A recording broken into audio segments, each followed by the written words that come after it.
Hello and welcome to the SICKO Potential Tier List. Uh, the first videos on the QTM YouTube channel. Um, I'm joined by Malina, aka the Soviet Love Hammer. Hello. Hello, Malina. And today we're going to be rating and tier listing neutral cards, both Corp and Runner side, made by NSG. Before we start doing that, we're going to explain what this whole thing is meant to be about, since this is the first video in a series. So I had this idea about doing this series of video where we make tier lists for factions in Netrunner, and the concept. Oh right, I'm Antonio, by the way. It's me, hosted by me. And the concept of this thing was we kind of wanted to do something like rating cards based on how jank they are. And we quickly found that we had very different definitions of what it was. And so what I'm trying to do here is highlight cards that make you want to build a deck around them, or like cards that make you make very silly deck building decisions because they have very unique and strange interactions, and you want to do specifically that. So we decided after some discussion to call this SICKO potential. Well, junkability was another term that was thrown around.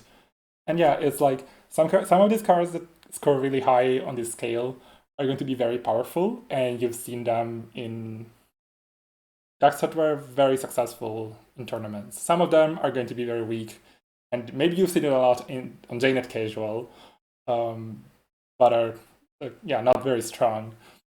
But there are all cards that make you go, oh, I should build something. Um, so they're generally cards who answer some of these questions. Can we make a powerful engine with this? Is there a game-winning combo involving this card? If I use this card the right way, can it provide a lot of value, and like what kind of value even? Am I going to feel very stupid after 3 hours in Janet Casual, or am I going to feel like a god? And why are we making this video?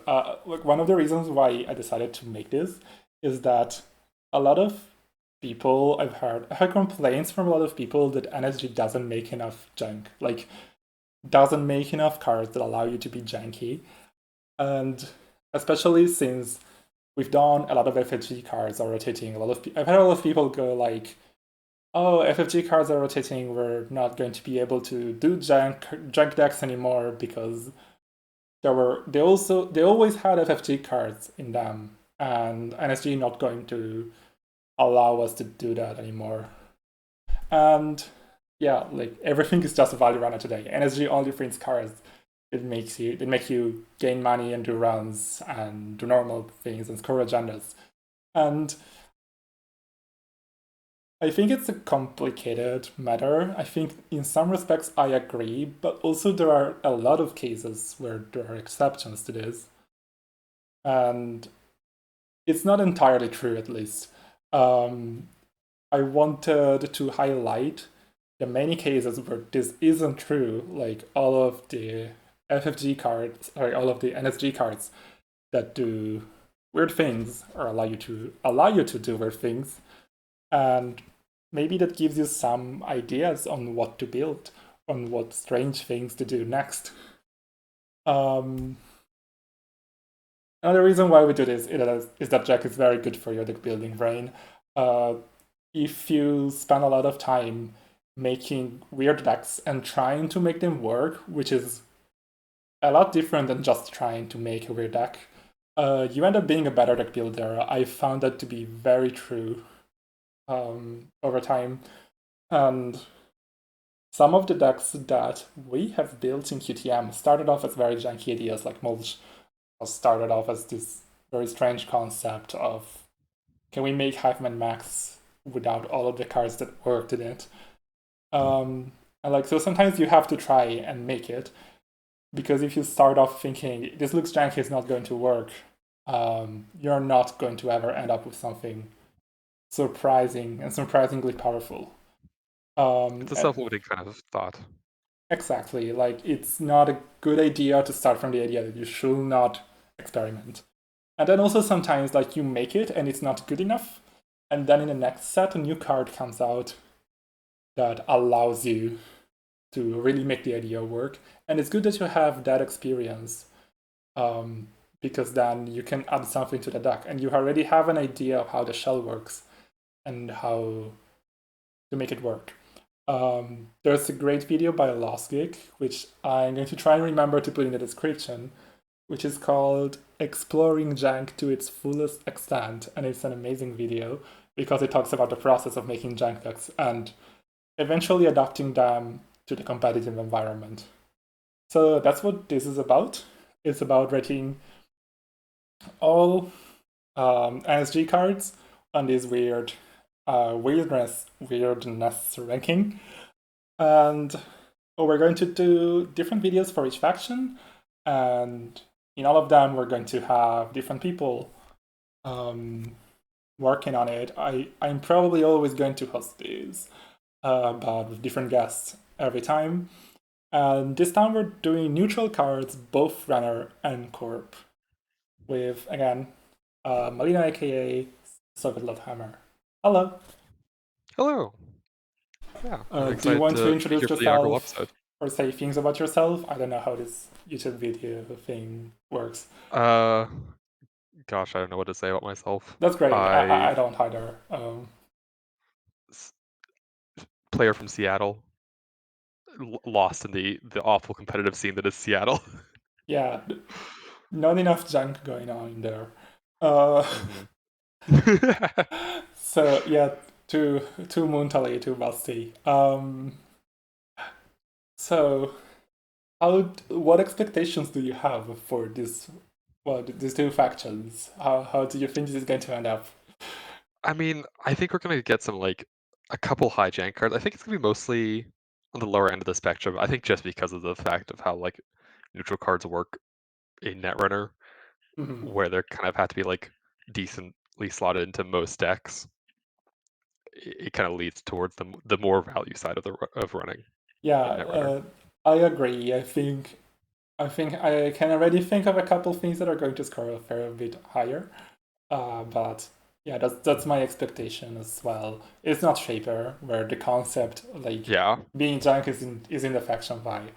Um, so I have yeah. all of the There's a couple pieces I'm excited for, but I think it's yeah gonna end up on the lower end. I have all of the cards here in my browser, but I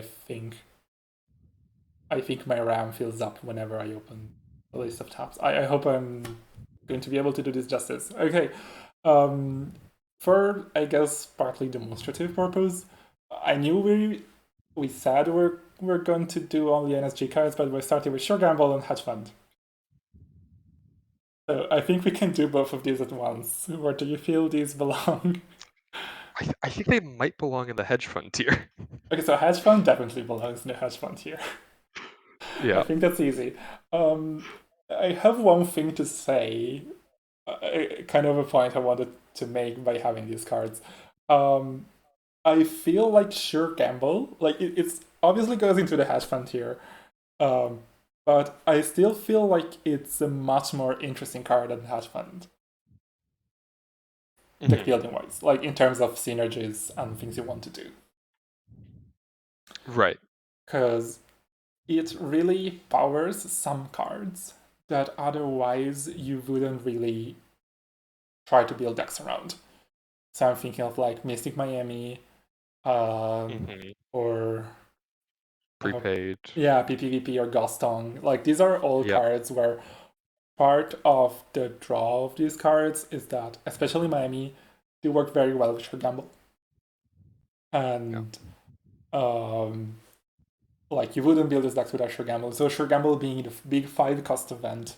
Also, we used to have the Shadow Net. You remember that? I do remember the Shadow Net. Yeah, Uh, Shadow Knight yeah. was the resource that costs 0 and says click for forfeit an agenda. You may play an event from your heap, ignoring all costs. And sometimes it will play siphon, sometimes it will play indexing, but a lot of the time it meant forfeit for 9 credits. And that wouldn't be possible without Sure Gamble. So like ultimately, Sure Gamble doesn't feel like a card you make a choice for. Like you always put it in your decks. Yeah, step one is like put Sure Gamble and put a hedge fund in. Yeah, Maybe take them out later, but they go in. we do take them out later. Sometimes I do not put them in at the start, but yeah, in these cases, you don't think of them as synergy enablers, but sometimes they kind of are. And I think Sure Gamble more than Hedge Fund. We had Brian Stinson as well, so. But yeah. Oh yeah, of course. Okay. So let's start from actual NSG cards. Let's start from Direct Access. Yeah. This is an event that costs 1 influence and 1 credit. It's a run event, and it says, while you are resolving this event, each player's identity loses all abilities. Run any server. When that run ends, you may shuffle this event into your stack. I mean, we're starting off strong here, to be honest. What? Like, I think there's 2 interesting parts to this card. It doesn't get trashed, and the fact that it turns off abilities, that turns off like half of the IDs currently in standard. Okay, I went into this card saying this is going to be in the bottom tier, and I'm reading it now, and I'm reading it, and I'm like, this is interesting. Like, especially because like I don't know, I have this image that I was talking with Riel about of you've decked out and you're just playing direct access constantly, Yeah, powering your Swift, yeah, and you're powering your twinning. Debbie, and you're twinning, and your Debbie. You're Debbie, you're right, and you're making money with Can. Right, because Yep. I was thinking about this card the other day, and I was like, deck cards aren't usually very high in SICKO potential, because like Mhm. they're built for the opponent's deck and not yours, so it's not really something you build around. Yeah. Right? It's not a choice you're making about yourself, but it's a choice you're making about the meta. And it's sometimes deck cards are very weird and creative because you have to do skateboard tricks to make them work. Like recently we've had Augustina's deck for the Genesis if you're using Simulchip. Yeah. And and and that's janky, but yeah, most deck cards are not that. Like Citadel Sanctuary is not that. Um, but direct access. Yeah, the second part is what really intrigues me. Like Yeah. Getting it to like if you keep didn't playing it. care if you didn't care about the first part, would this Mhm. still be interesting? And I think maybe. Yeah. I, gosh, I never actually thought about it that way. Or like also Mamie and Keiko, right? Like you're Right. getting that credit every turn. Keiko will give it to you when you play Mhm. direct access. I think Swift You is just get to cooler. keep playing it. Swift is better. I think Swift is better. But like there are multiple factions that you can also do this in. It's one influence. That's a shame, but that's only one more challenge to try and overcome. Yeah, Yeah. I think actually, yeah, I'm convinced. I'm trying to think whether there's more. This card, by the way, actually highlights a problem, which is like some of these cards work in some weird engines because they make you consume recurring credits. Yes, Like they exactly. turn on your twinning, and so they don't work with Gastong. Like this, if you have Gastong, this suddenly looks a lot less interesting Yeah. because you wouldn't be using your Miami to power your twinning. Yeah. Um.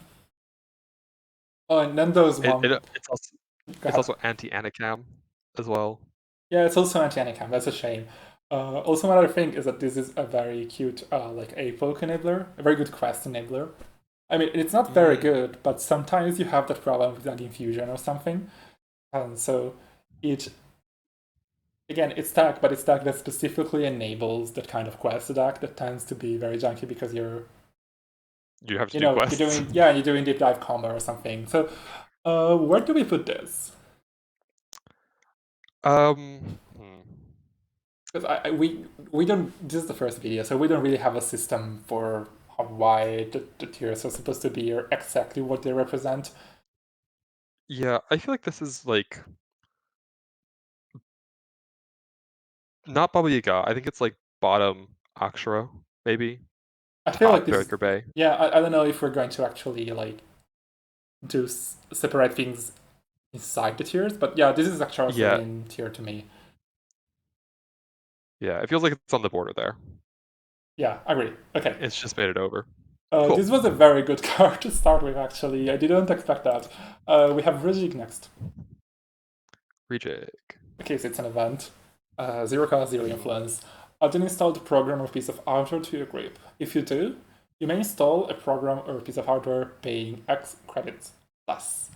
X is equal to the printed install cost of the uninstalled card.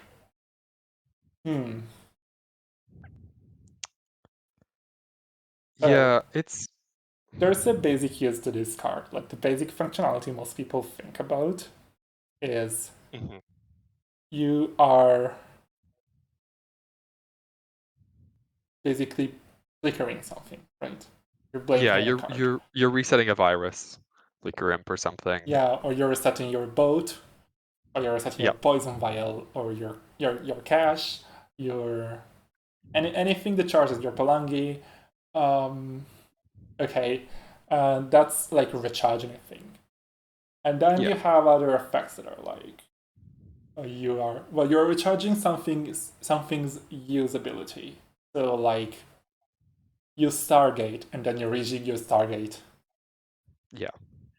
and you Stargate again because you have undone the limit one per turn thing. Yeah. Or It's you a new instance of the program or or you whatever. charge a target like Femme Fatale or Cyber Cipher. Yeah. So those are some uses. Or sometimes you have a lingering effect that is like from Test Run or Or Cabonesa woo. Vu. Yeah. Yeah, exactly. There's one of my favorite decks of all time, which is the deck by Koga, was the Italian national winner in 2018, I think. Hmm. And it was a Cabonesa Vu deck with 3 clone chips and 2 rejigs, so you would constantly pull decks from the deck, pull programs from the deck, and then maybe you do your Cyber Cipher or your Cerberus Lady run, and then you rejig them. Right. So that's the thing you can do. It's interesting that when looking at this card, I never considered that you can actually put another card on the board that is You can not do a the different one. thing. Yeah, yeah. Yeah, No one ever does that, is the thing. yeah. Why not? Like, aren't there cases where you can cheat something in play, and then you can use it to cheat something else in play, which is not the thing that was easy to cheat. So like, Right. no one ever did like maybe because it's bad, but like no one ever did test run for Femme Fatale, and then you rejig it for a boat. Yeah. Like that makes sense. That makes your boat cost 3 credits. Plus, you do a lot of bullshit that you shouldn't have to do. But like I guess that's similar to doing emergent creativity in Adam, where you have some high. You know, there was the Adam boat Yeah. deck that played emergent creativity, femme fatale Good to speed. get boat. Um, this is more steps. Yeah, it's a like a longer combo than just one card that gets reset Mhm. as an extra like step to the whole process. Yeah, it's so like Rejig is cool. You can do It's a things very with much a it. jank enabler, Yeah, but I don't think it's a it's not a build specific thing. around. And no, yeah, I think part of the problem, there are 2 problems with Rejig. One of them is that Simulchip is a card, and Simulchip tends to be a much better enabler. Like, it basically, for yeah, most of the things you want to do with Rejig, Simulchip tends to do them better. And so Rejig sometimes is like your fourth Simulchip. It is neutral, but like Shaper is the faction that wants to do these things, so you play Simulchips. And also not just another problem with Rejig just generally is this card has a very bounded value. Like it does one thing and it's kind of specific in what it does, and it does it once and then it's done. yeah, So it's not like yeah. like you can't get more than X value with Rejig. Um, oh, but with Monolith, I'm thinking about how good Monolith, this is with Monolith now. I don't know, it's yeah, kind of a tangent because like I went back into the game shortly before um, this Gateway was released, so I don't instinctively think of some old things as much. But like, yeah, with Monolith, this is pretty cool, right? Because you get to install 3 more yeah, programs, and that's a thing you can't do with any other effect. That's a yeah, very that's a true. point in favor of Rejig for me. Uh, it's actually something Uh, I would like to do now if I could, but I cannot. What else? yeah. The only thing with Monolith is that if you're over your 4 memory units in rejigging, you're gonna have to trash some programs. Right. Yeah, you're not going to do this a million times. But Yeah. still, If it's an early Monolith, you can then rejig it if it's still early. maybe, yeah. Or maybe you have expanded some of your programs at that point. I don't know, like, yeah, Yeah. Rejig is cool. I think it could go on either tier 2 or 3 for me. Um, It feels like breaker bait to me. Like it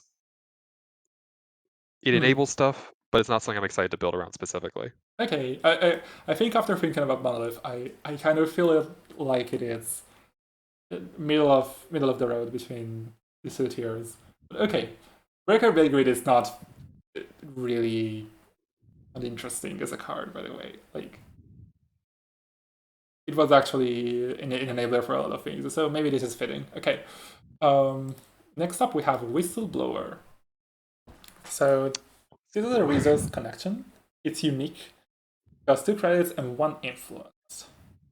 Whenever you make a successful run, you may trust this resource to name an agenda. The next time this run is you access a copy of the named agenda, steal it, ignoring all the costs.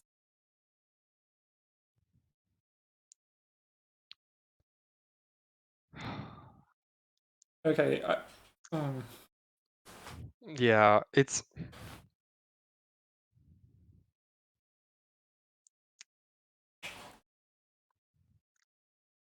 running into um, the tech isn't quite jank issue, isn't it? yeah, exactly. This is exactly what I was talking about. Like, this is tech. It's not really tech that enables any specific kind of deck. Like, there isn't any deck where it's like, oh, this is my game plan. It's really strong, but it gets hosed specifically by Bologna or by Obokata Protocol. Yeah. Or like, if you could, maybe there is a deck somewhere that if you could use Whistleblower with Deep Dive, you would. I'm not sure, but like, if you could use Whistleblower on like if it lasted a whole turn and you could steal 2 Bellonas on your deep dives, maybe you will play Mm. it. Like It was like a priority or something where yeah, you play it first if it click was and then or you run. anything, if it was anything, like the thing is, it's so Yeah. constrained in how you can use it. Well, yeah. Which They is the didn't want to film reason. critic again. I suppose there are maybe decent reasons why not to make this kind of card too strong, but it's also just not very flexible, so there isn't anything you're excited to do with it. So I will Yeah. put this under vanilla, which seems strange because it's not a basic effect, like it's not a reg card, but still, you don't do anything. Oh, it's not named vanilla anymore. We call it Hedge Fund. Yeah, I will put this at Hedge Fund. Yeah, I think that's right. Like, I wish it wasn't hedge fund, but it is hedge fund. I'm going to rate them like this. Okay. Uh, okay, vulnerability audit. We've moved to core cards. Oh, So vulnerability audit. agenda research. 1 influence. It's a 4 free agenda. You cannot score this agenda if you installed it this turn. Hmm. So, how do we This, feel? I feel pretty neurons firing about this. Like, Mm-hmm. it's fun to have good numbers It's like fun to this. yes, that's exactly like And trying to figure out how to make this work is the really interesting. the thing is this doesn't scream reg card to me, despite the fact that it specifically has text that tries to disallow combos. And that's Yeah. interesting. The thing is that like sometimes that can be like, hey, it's a challenge to like make this work. I guess You know? that's part of it, yes.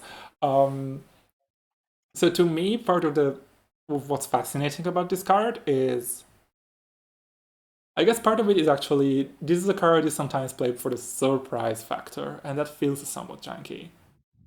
Yeah. Like, your opponent is not going to expect to lose from this position, and then they do. I and Cord Gang played an Ag Infusion, the Glaciary Ag Infusion deck um, in the last competitive season that played one vulnerability audit. And we actually did win games where the opponent was like, yeah, I'm not going to run this remote because my opponent is at 4 points. It's only single advanced. It wouldn't be a good thing for them to score a 40 right now. So, yeah, there was maybe a La Costa and then an advanced card. So they Yeah. were like, I'm not going to run this because I can't lose now. I'm going to set up, and then next turn, when they actually push this bacterial programming, I'm going to run. And then you win off of Vulnaded. And that feels good. It doesn't feel like if you're quite building around cards. I feel maybe the deck that gives you that feeling could be Ateya sometimes. Because you have all the weird Ateya combos where you're installing, you're like using, Stuff not on your turn. Yeah. yeah, you're using Flower Sermon at the end of the runner's turn, and you install something with Jinja, install a piece of Ice Jinja, and then that lets you install a card with Ateya, and you install Audit in the Lacoste remote, and you score it. And for that to work, you kind of need something with a full advancement, and this kind of feels that niche. Um, and it's a card you need specifically that deck that does like sick kick flips. So maybe there Yeah. is something here.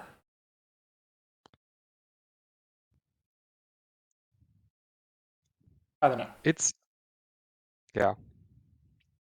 My thing is just like it's part of what makes jank feel exciting sometimes is the like there's a really cool effect that's being hidden behind a very stringent restriction. How do I get around actually having to care about this restriction? Mm-hmm. Some cards are junk because they're very flexible. Some cards are junk because they're not. Yeah, exactly. And this feels like the second one. Mm-hmm. Yeah, I feel like this doesn't uh, score particularly high, but it's not the rag. It's not hash fund. yeah. So where does it go? Oh,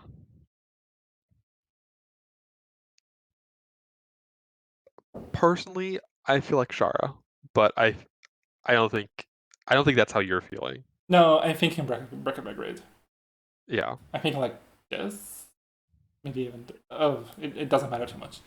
Um, Mhm. okay, let's move on. Yeah. We have CSR campaign. This is an asset advertisement. It costs 2 credits to raz and 2 to trash. That's when your turn begins, you may draw 1 card.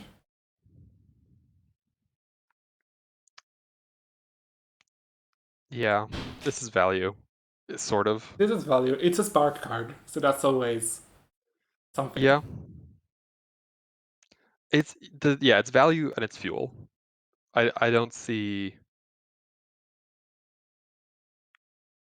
w any way that I'm like excited to use this for like something beyond Yeah, just it being like it's a spark extra card. draw. You play Odd Blitz maybe, but not really. Yeah. um, Also, I'm excited. Like, I look at this May. You may draw 1 card, and Yeah. I try to look at it and figure out whether that's relevant, but I don't think it is. I'm really not seeing how this can be made to work. I think it's Yeah. probably just a red card. Yeah. It's a right card. Like I don't. The May is honestly there mostly to make it, I think, playable, I just so don't. you're not I forced don't to think do a it. double mandatory draw. I don't think it does much to that hand. Like, I think No, this and card then kind of it doesn't do that much to help us because I we don't think see them play ever. I think this card to be competitively playable needed a 4 trash cost or something, but that's beyond our point here. Yeah. Yeah, that goes here. Yeah. Okay. Next up, we have Rhyme. Rhyme. Rhyme is an interesting piece of ice. So, Rhyme is a 0 cost mythic ice. It has a strength 0 and costs no influence. And it says during rounds on the server, you can res this ice. Anytime you could res non-ice cards. Each piece of ice protecting the server has +1 strength. Subroutine, the runner loses 1 credit. So, ice. This has DOM text.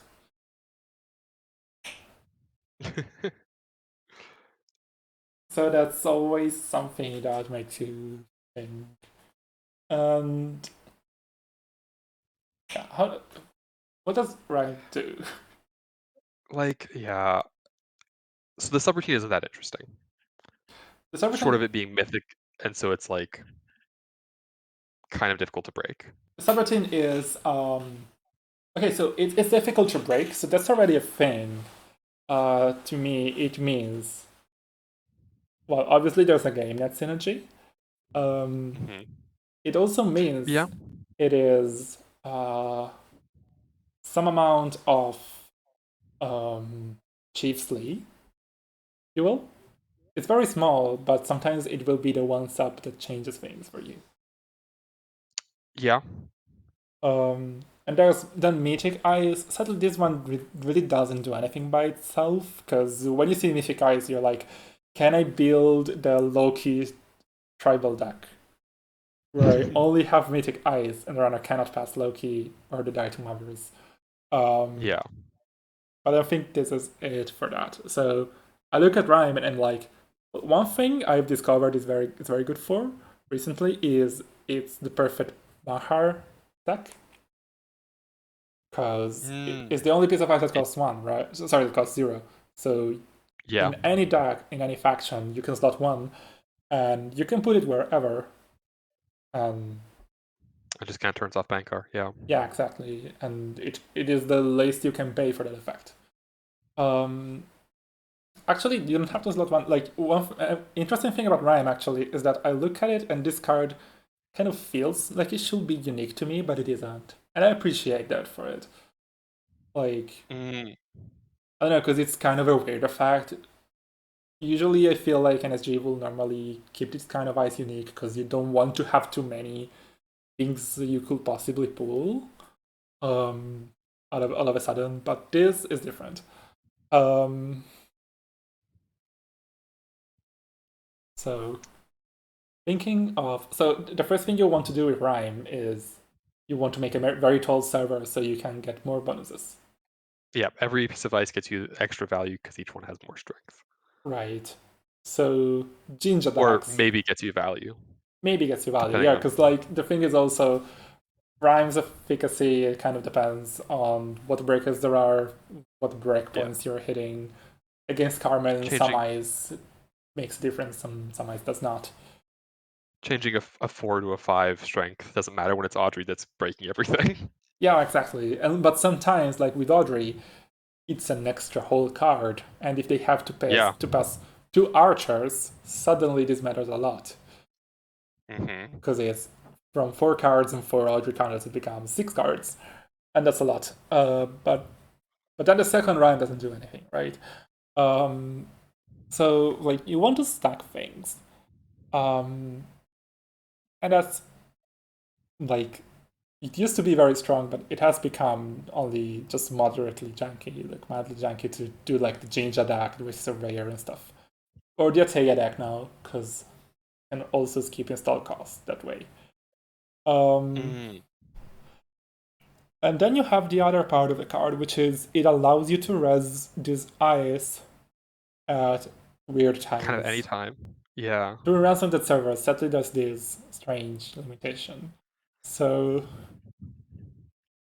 I'm thinking about Cyber Sand Harvester, but I'm not sure that means anything. Yeah. This can make you 2 credits like ahead of time. Um, Not sure that's relevant. Yeah, I mean, there's a run already happening on the server at that point. Yeah, but like It lets you like, you res the rhyme that is at the bottom of the server, so you can pop yeah, and then Harvester it's and like, res the ice that is on top. Uh, but I don't know whether that means anything. that's, yeah, it's fun, but it's only like 2 credits of value, Is there ultimately. anything that has a different effect based on how many pieces of ice you have resed? Not right now. You used to have, I think there was an HB operation that did that. Um, but it's so far in the past. So these 2 cards were probably not legal at the same time. Um, I don't know. If you could really res this card at any time, you could do all kinds of strange things with like Yeah. divert power and stuff. You could actually res this at random and charge up your Cyber Sand Harvester and play divert power. You'd That's install and something immediately else get than credits on than it. res it Yeah. again, than pop it. Yes. Well, one thing of note maybe is that this card is being the only piece of ice that costs 0 is the only piece of ice that makes money off of Stegodon. Ooh. That's not much, but it is something to consider. No. And also, yeah, Stegodon is already like a strength affecting effect. So maybe there's something here. I don't know. Does Op care about this being 0 cost? It is a piece of ice you could fetch. I don't feel like it's a piece of ice that Op is particularly excited to fetch, though, unfortunately. Maybe some kind of like I'm starting to experiment with op playing archer, like 2 archers in op, because with op you're very good at finding Tucana and finding Malapert, and so you're happy to fire to like score a lot of agendas. So you want to play standoff. Like standoff's effect is very good in op. Yeah. And so you can score standoff and fetch archer with Tucana for fitting the standoff. Yeah. And so maybe I think Rhyme is kind of happy to be with archer. Maybe there's something there. Because it puts Archer, like, it's good for Audrey, as we said. It puts Archer out of Chisel Charm range. It's also, yeah, and then you have Archer plus have Rune, of course, because you're up. That's part of the point. So I'm thinking about whether Rhyme is interesting there, something you could, like, you extract your Ice Wall and you get Rhyme. I mean, it in Ob, I think the like most exciting thing, or like not the most exciting, a thing you could do is that it lets you pull it onto a server at instant speed once the runner is already making a run. And so Oh, an archer they thought they could get through is now suddenly 1 strength more and they can't get through it. Or that's right, because you Stavka something, or you Anvil something. you anvil something, yeah. Okay, I didn't I'm consider trying that to, thing actually. That's an interesting alliance sometimes.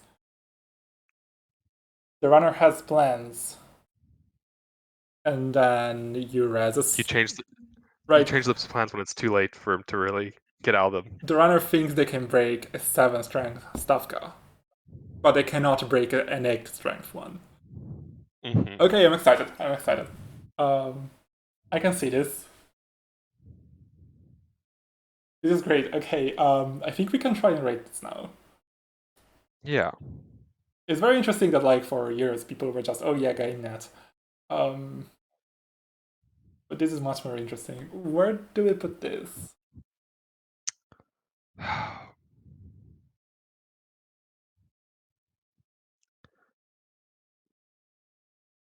Hmm. I think I'm landing Breaker Break Grid. I Mm, feel like this is again a card that's kind of like It's I right on don't the know. border. The things you just said really activated me. Um, Yeah, like it almost puts it up into Akshara, but I don't think there's enough I think the inherent property of like being a zero cost, being the only zero cost ice in a meta, makes something very interesting. Because there are Yeah. peculiar things to having zero cost. But also, yeah, if another card, like if another zero cost ice comes out and it's stronger than Rhyme or more interesting than Rhyme, seems quite plausible that it will drop. Um, I feel like I want to put this here. Yeah. I think it makes sense actually. Because now you got me thinking about posting the whole server in the middle of the run, and yeah, I'm sold. Mm-hmm. Okay, we continue, and we have a runner card again. We're at Uprising. Oh, We have Buffer Drive. This is a unique card, thank God. oh God, imagine. It's one day we will get a diamond canceling card, and we will have to reevaluate all of this. So 3 credits, 1 influence. It's a hardware.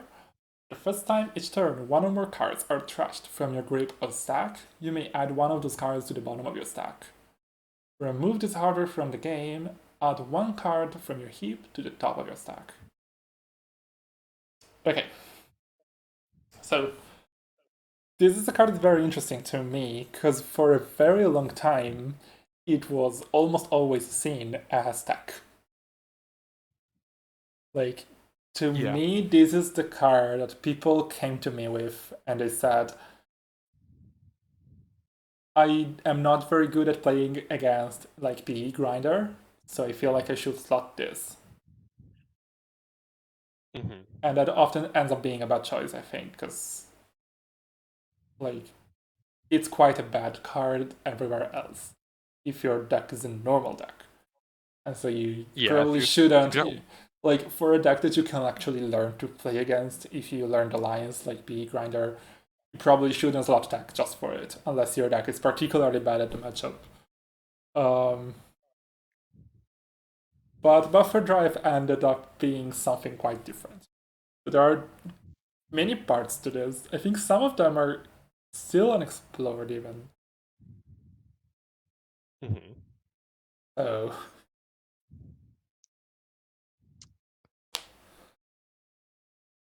Yeah. I mean the last bit there, the instant speed recursion to the top of your stack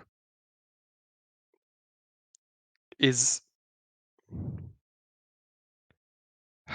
it's also fascinating. Okay, so first of all, we have mulch decks. Okay, yeah, so mulch decks.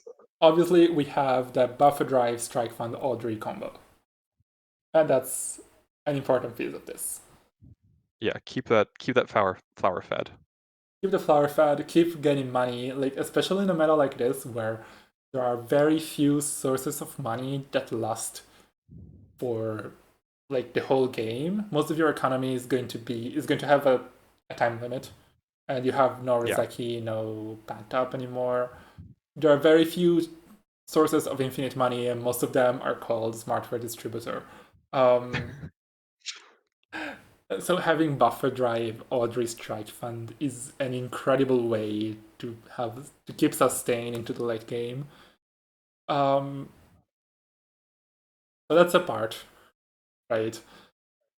It Mm-hmm. means constantly having things. And then you also get extra longevity from playing cards that will normally like make your like subtract the gas from what you're doing. So like Lago or labor rights or moshing. In all of these cases, you get to get back a card. And in a lot of cases, it's like you don't even get back a good card or a card you will need. Sometimes you even get back a card that like you have another copy of installed, but you do it because you need raw card quantity. Yeah. And you keep getting those cards back into your deck, and they go to the bottom of the deck, so you don't even like care that they're bad cards because you're It's going to draw your good it's cards not getting in first. the way of anything good. Yeah. Exactly. But sometimes you do bottom good cards that you don't want to lose. Like sometimes you will trash your labor rights to Audrey and put the labor rights on the bottom because you know you want to draw it at the end. So there's this element of card counting that is very fascinating for many people, I think. I think for many people, like card counting and memorizing and not taking is sort of a part fantasy. I think it's that to me sometimes. Like I never take as many notes as I should because I'm very wary of the clock in competitive games. But it is a fantasy to me of like having this DBS stacks and you memorize the whole stack, and Yeah, so on some turns you don't dice having a good RNG game, you don't because you have to. remember what the top of RNG is because it was the bottom 15 turns ago. And sometimes with buffer drive, you could do these tricks where you remember things, and you won't because you're not that good at the game. But it's you want to have a deck that enables that to be a fantasy for you.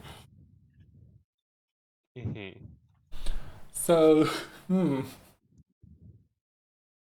Uh, so those are the applications we've most seen in competitive play, but I think there's more. Um, by the way, when I say talk about card quantity, everyone is going to be thinking about mulch. The thing I'm thinking is a deck I built where buffer drive is essential to the deck working, and it's the bug out bag deck.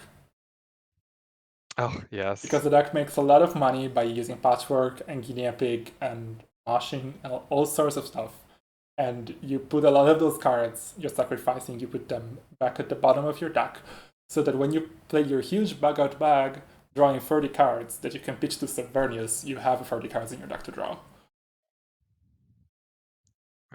Making sure that that payout is still big. Yeah, making sure you have just does the cards. It doesn't matter what they are. Buffer drive is great at that, at not giving you really selection, but just making sure the cards are there. So that's why it was grinder tech. Yeah. It's interesting because it's like Yeah. these guys you look at and you're like, this is a hyper focused attack. It's a bad card for the game because you shouldn't have hyper focused attack. You should have cards that are more flexible, and it ended up being one. Um, then you have remove this order from the game, add one card from your heap to the top of your stack. So that's recursion. It's recursion, and it's Mm-hmm. like, oh, the whole card's recursion, but it's a more focused recursion of like actually get the card I need right now rather than just a card Right, of nebulous and like it's good value if later. you're able to draw cards in the middle of things. Yeah. So sometimes it's good because you have draw at the start of your turn. So like you're a SICKO or you have Solidarity Badge. And so you get your card back and you have it immediately. Because if you use this and then you have to click to draw for your card, it's often bad because there are going to be so many situations where you need a card, but your clicks are counted.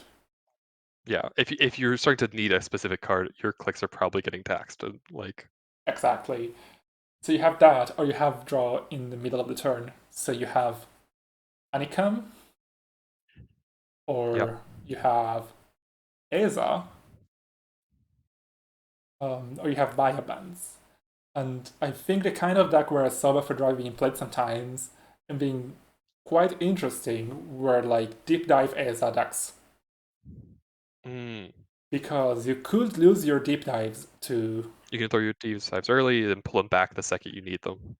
Yeah, Yeah. if you lose them to core damage, it's fine, because in the middle of the turn, you still play Running Hot. And you draw from playing Running Hot because of Heza. And just before you play Running Hot, you actually put the deep dive back on the top. Yeah. And then you have the clicks to play it, and you've done all your things, so you can't lose the deep dive anymore, and it works. So there is this whole aspect of synergy you can do with buffer drive where you draw the card because you're like you put it on top and you're guaranteed to immediately draw it. And then there's the other option, I think, where you don't draw the card because what you're interested in is top of the deck manipulation. And this used to be Oracle main, but now we have Concerto. Yes. And I would like to talk about Concerto. Oh, a card Concerto. that is never good enough, no matter how much synergy you try to give it. Or Spark of Inspiration.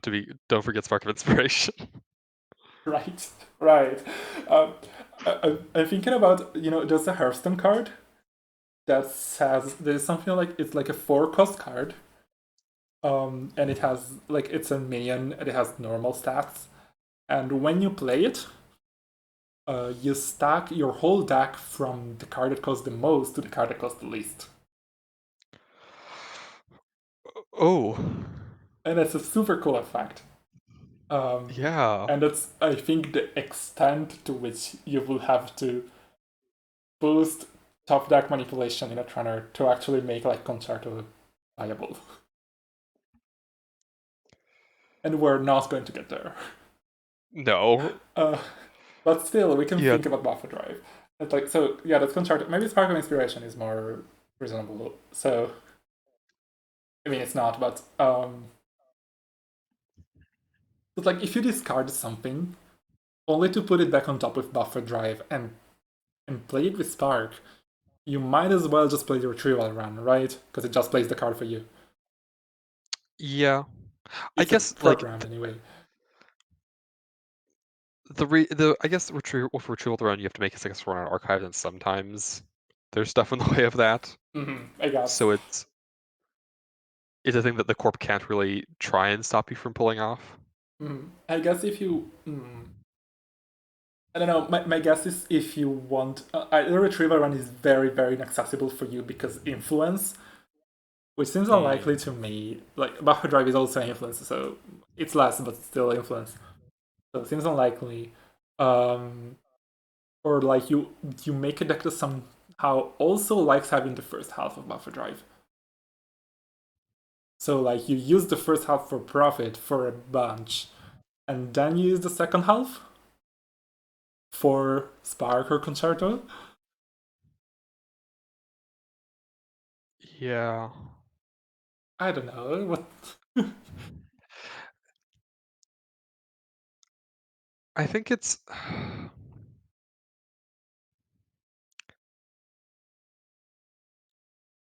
the thing is like it feels like it's a janky card that can also feed janky cards, right? Like it's fuel for stuff like Spark of Inspiration or Concerto, or keeping your bug out bag Yeah, valuable, which and I do also the sometimes. like, Yes.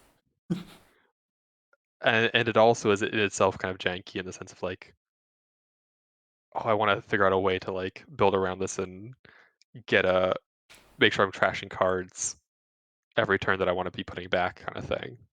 And the first thing you're Keeping this, describing is, I think, the kind of janky card that doesn't ever work because it's yeah, like from a power level perspective in competitive play, it's a deck that never really comes to fruition and does well because it means you have to play bad card plus bad card, whereas janky decks that it's two work steps removed along the jank exactly. like Whereas ladder. stuff like Hiveman Max, it's like we're taking Hive Mind, which is a traditionally bad card, but we're playing it with good cards that are new, like Fermenter. Yeah, And so it kind of works because it's powering up something that's already good. Whereas if you're trying to play Buffer Drive, which is in itself very janky, and paired with Concerto, which is even worse, it's probably not going to go anywhere. But it's fun to think about it.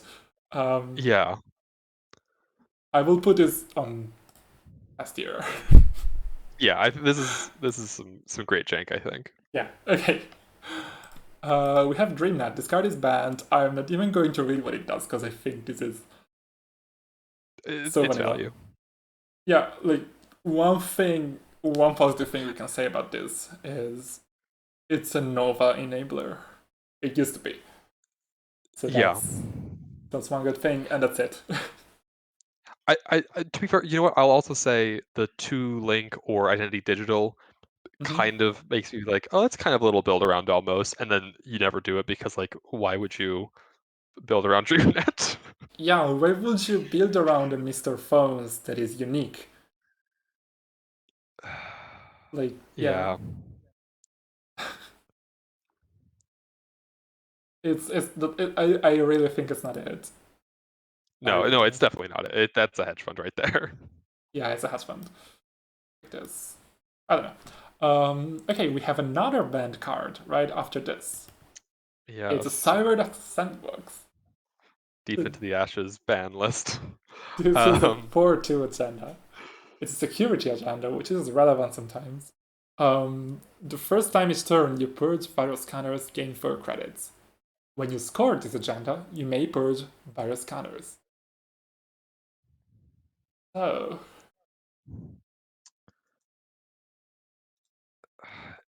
So this is, in many cases, this has been the epitome of value agenda, like tempo positive agenda that gives you value. Yep. And does a bad thing to the runner that is sometimes more, sometimes less important, but you don't really play it because of that. Like, you don't really play sandbox because this or that other runner is popular at the moment. Yeah. But then there's this side to sandbox where you have decks where some cards are really enabled by sandbox. So everyone used to slot 1 or 2 Sabrex Virus Suite if they played triple sandbox. And then people played Macrophage, and that's the part that really always interested me about this card. Right.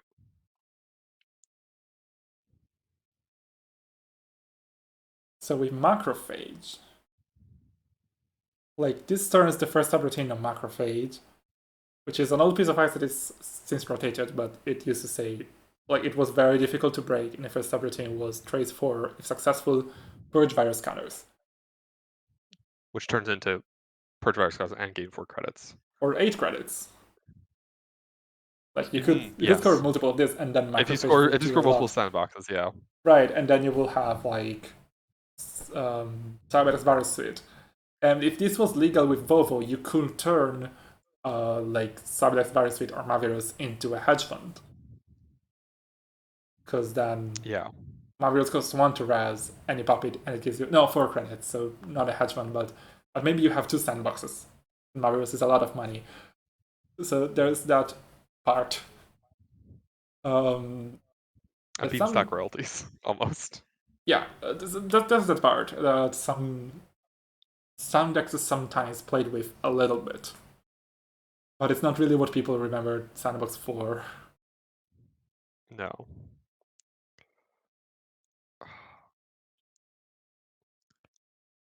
This is interesting because it gave you a way to passively spend your clicks that was tempo positive compared to basic actions. And sometimes it changed your considerations. Like I think when Sandbox was banned, people drifted a little bit away from daily quest and a little more into regolith.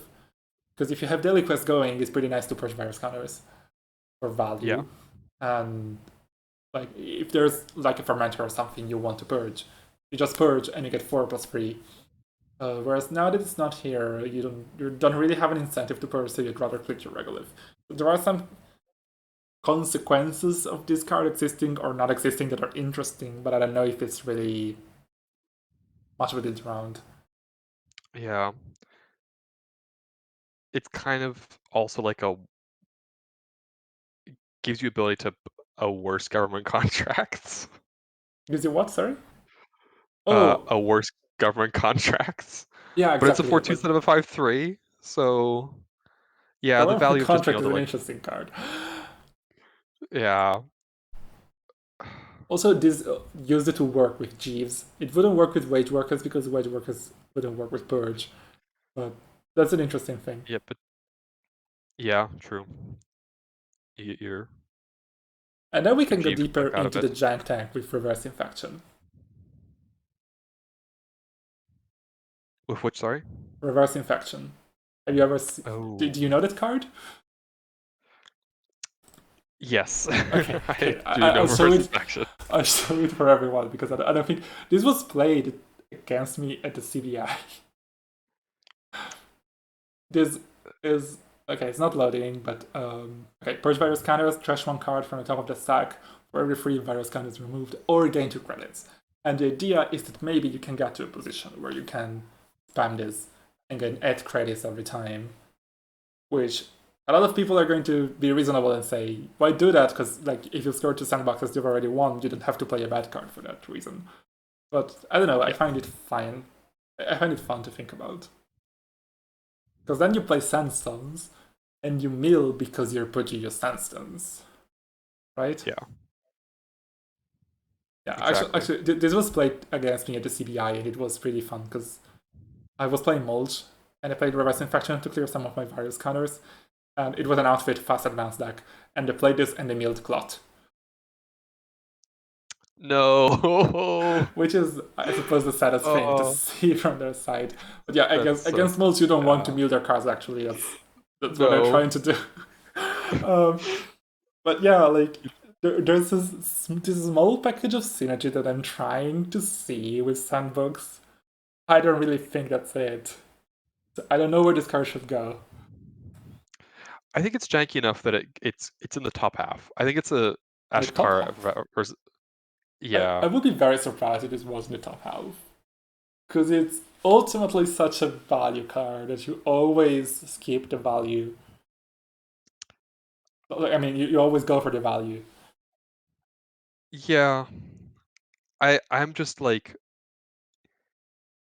it often mm, yeah, maybe you're right. I was just thinking that like there's few enough things that you're like trying to build around making sure you're able to purge viruses more often. But I Mm. guess some of those cards aren't as bad as I was thinking they are. They're mostly cards you would still play. It's not a matter of being bad. Just Or they're like yeah, they have actual utility. I'm trying to mentally dissociate what I know about this card's power level from its potential to just be weird, rather than be strong. Yeah. Like the reverse infection Sandstorm deck. I I think know it's that's I guess part of it is money is not a particularly interesting payoff for things unless you're making yeah. absolutely absurd amount of money. But like, which this can do, but usually like it's much more interesting to do something strange, um, Yeah, that just can make money. or something that feels infinite, like buffer drive and direct access can make infinite money over time. Like they can make money forever. Um, Hmm. I don't know. This feels a little different. It's like you can get bursts of money with reverse infection, but after that you're going to use that money to res ice, and that's the plainest thing you can do. Yeah.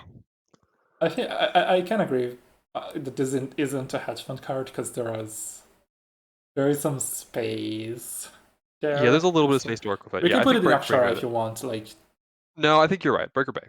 okay, very good. Well, Foslit is an FFG card. We're not rating this one, though we know where it will go. Um, Yes. okay. Um, NFD Cordon. Operational lockdown costing 0 credits, trash cost of 2. No influence. Play only if there is no active lockdown. This operation is not trashed until your next turn begins. As an additional cost to steal an agenda, the runner must pay 4 credits plus 2 credits for each advancement token on that agenda. Okay.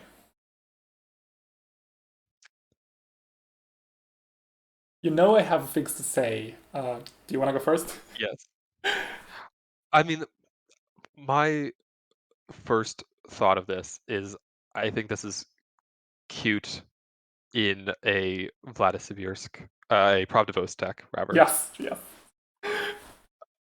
Um, that's my first thought. Is I like the way that it works with Pravdivos. It's cute with I think that Practivus. would be Yeah, it's cute with Bloody Vizier's City Grid. yeah, that too. It's cute with Vasilisa. And it's cute Hmm. with a cat. So these are all things that put counters on your agenda later than a runner will expect. Yes. And this means you can push your agenda really high, way higher than a runner is able to steal, and you can do that maybe in a sudden way, or like, anyway, do it more than your normal install advanced turn would allow. So there is some potential to go quite high with this. And it's a card that prevents interactions, or at least a specific kind of interaction. And that is inherently interesting because, like, you can do your cool combos because the runner cannot interact. Like Yes. every card that prevents interaction is a combo card because combos often break because the runner steals an agenda or something. And this prevents that. Yes. Um, It gives you a turn of breathing space that will let you essentially set up your combo. yeah, I think this is especially interesting. Oh, okay. So there's another thing before I get into the thing I'm excited about. Um, SSO industries. Yes. But like Another this great idea to use this with. regrettably lasts for only one turn. So like SSO is not about that. Like SSO is not about creating a specific window. It's about having the agenda there at all times. Um, Yeah. but often with SSO, like you are pushing a CityWorks project. A CityWorks project becomes unstealable or very difficult to steal once you've advanced it enough. But you needed to get there to that point, you need one turn You of need breathing room. exactly. So maybe you have turns where you're like maybe you have sequences where you're like install advance NAPD cordon, and then the next turn you triple advance. Yeah. And then you keep building your glacier, stack your space size and your ACATs and stuff. And then you put ACATs in front of the CityWorks project. Hmm. And you keep stacking counters on it and on things. And then at some point you draw biotic RPC government takeover and you win. I don't know, like that's what I'm envisioning. Hmm.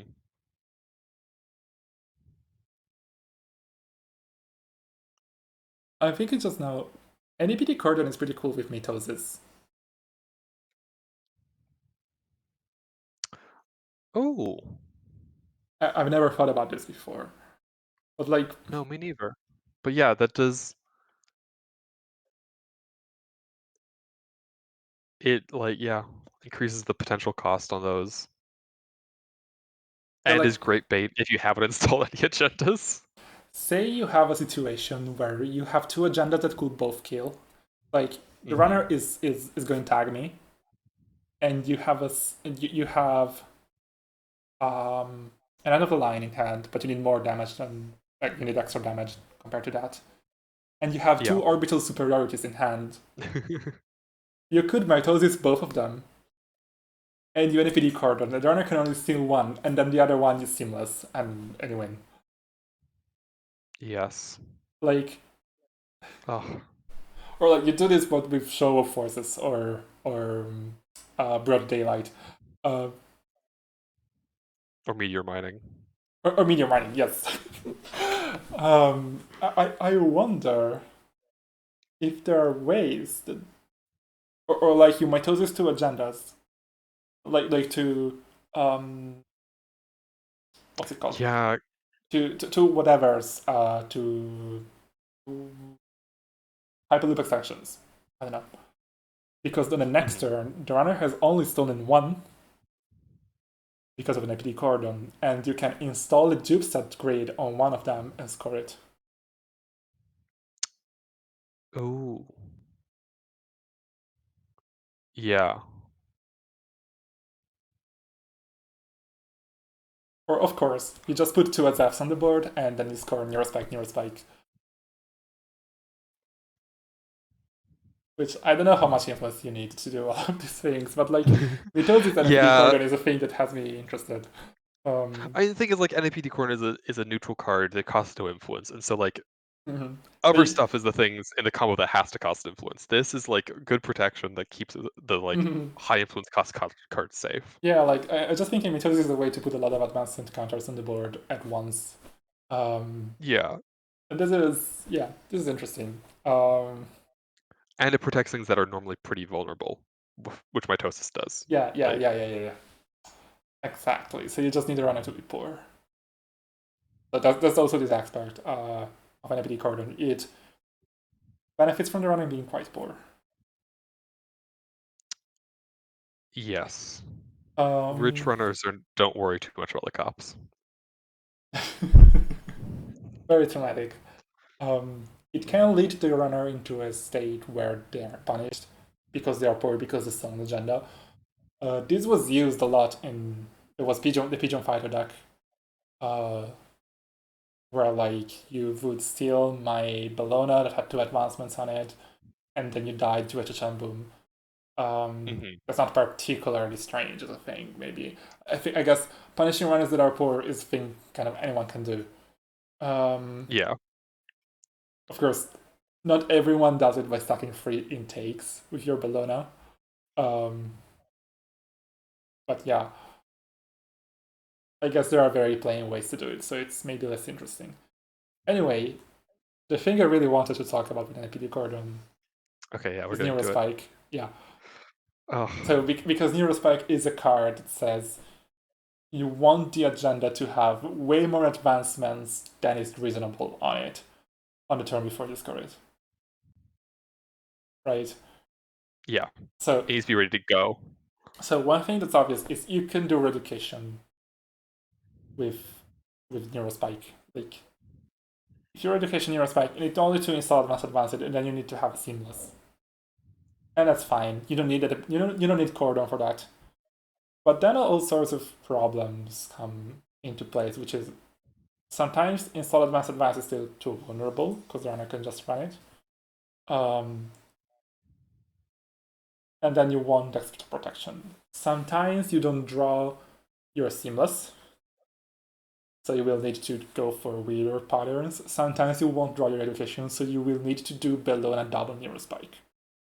And that requires 4 advancements or like 3 advancements and the seamless on the Bellona.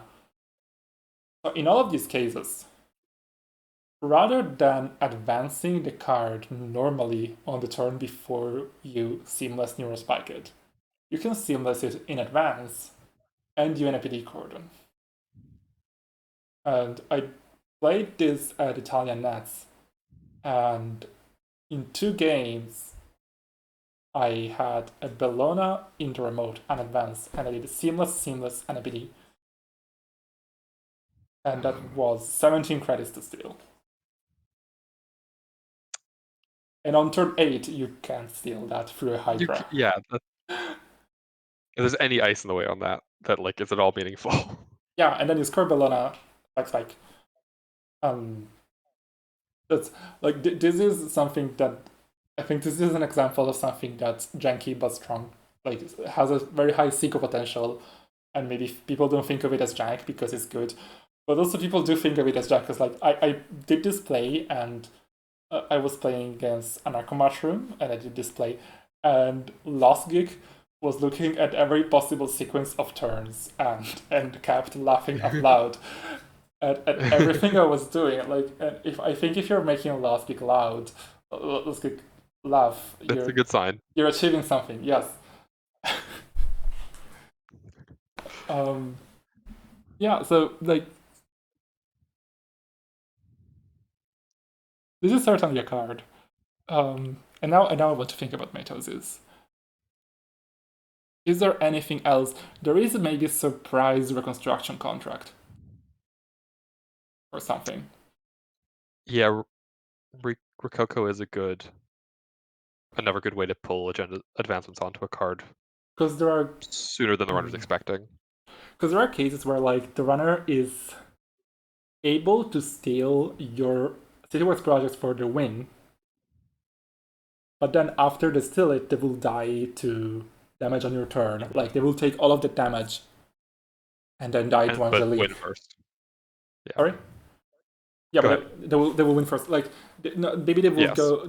I've seen them. They will go to like 0 cards in hand, and then they will die to Angelique spam. But if you're able to construct a situation where they can't steal, like they can access the CityWorks, but at the last moment they are prevented from stealing it because of an APD Cordon, then they do lose the cards from hand, and maybe you have Angelique on the next turn and you kill them. To do that, you need a Rococo that is unrezzed, because it needs to be a surprise, but has advancement counters on it. And there is a card that can do that. And that's Mitosis again. Yeah. Of course, there's also Moonpool to put advancements on CityWorks. as a surprise.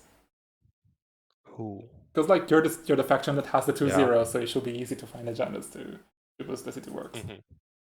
I don't know. This is all stuff that's very like conditional, and you don't really reliably build your deck around because it depends on how exactly the runner interacts with you. But being able to like having a very specific interaction that you know you can sometimes push towards is, I think, very valuable and interesting to think about. Because as I said, sometimes a very competitive deck works off of that. Mm. Are there any ice that do meat damage that are legal? I checked this a while ago because I was very interested. I believe there is none. There used to be checkpoint, but there's none anymore. Damn. Okay.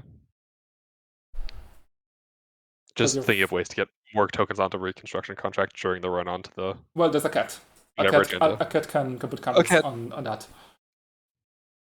Oh, true. But then you can also just put the counter straight onto the agenda.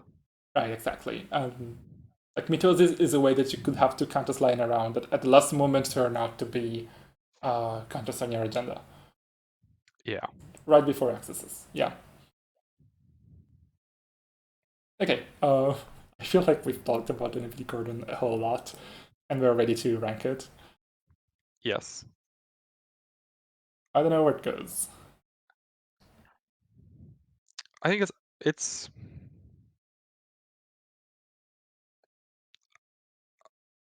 I think it's kind of janky, but it also is like again, it's fuel for jank, which I think is like where the most of the neutral jank is going to end up, where it's like Mm-hmm. if it's janky, it's often janky in a way that is like helping other stuff also be kind of janky. Mm-hmm. So Um, I think Akshara. I think Ashura, yeah, I agree. I think it's about here. There is so much to do with it, and so much to do with it that has never actually been done yet. Yeah, I think it has a lot of potential.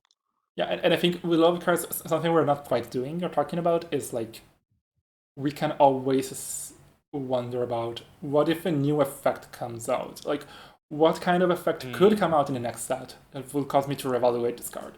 Because there are some Yeah. cards that you really look at every set to figure out if now they're good. Yeah. Like Dag or Diana's Hunt, to me, they're cards that every time a set comes out, oh wait, have we broken this Can yet? have we figured out a way to make this work, please? Yeah, exactly. And, and sometimes things do slip through. Like Hive Mind was made good after a long time. So you wonder about that. Okay, Jailbreak. We have got into System Gateway finally. I feel like Ashes is a particularly janky set. And I don't know, maybe it's especially like the comparison. System Gateway is a starter set. It has simpler effects. It's harder to break Yeah. things. So Yeah, this is gonna Jailbreak. be a lot of hedge fund stuff. Yeah. Jailbreak, 0 credits, event run, 0 influence. Run HQ or R&D. If successful, draw 1 card, and when you breach the attacked server, access 1 additional card. Yeah. Okay. So It's good. It's value. It draws you cards when you it's, do the it's runs you want to decent. run. I feel like a lot of people. This is interesting to me in the context of this video because I feel like a lot of people try to build decks and put jailbreak in them when they have a very weak justification for including jailbreak, which is kind of a mediocre card, right? Like Yeah. people build Zaya and they go like, oh, but jailbreak gives you 1 more credit. Credit. And Yeah. the deck is already kind of aggressive and it replaces itself and stuff. And I don't feel like 1 more credit on a card like Jailbreak really makes it so much better, especially since you sometimes you just won't be able to connect with it. And so there is some synergy with Zaya, with things like that, but Yeah. and The you have run the fact events things. yeah, the thing that makes it interesting is the additional card as opposed to access to cards, Yeah, right? you can stack with. So you can imagine where you're stacking it with twinning and wake.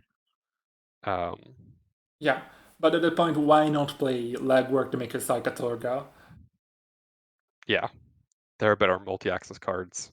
Yeah, which all of them work with Miami and Goston. There's also a problem with Jailbreak where like I think NSG is trying to print fewer zero cost cards anymore.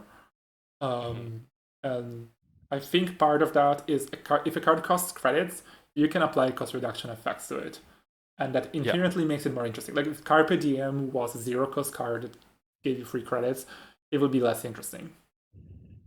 You wouldn't play with Miami, you couldn't play with Gaston, and you couldn't play with PPVP. And so Jailbreak is also this card that like you're building a can deck, and maybe Jailbreak is interesting in your can deck because you have Debbie and stuff. But then also you want to play PPVP, and so you want to play cards that are good with PPVP, and Jailbreak kind of feels the synergies for some of your cards and not some of the others. Yeah. So you never know what to do.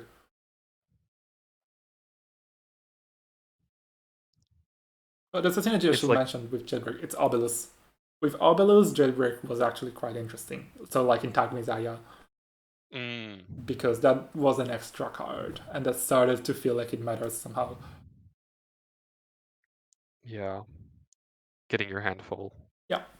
Interesting keeping it that full. with Jailbreak, you if the run is diverted from HQ to It R&D can, or the opposite, it still works. yeah. Doesn't matter where you end up as long as you get there. Yeah.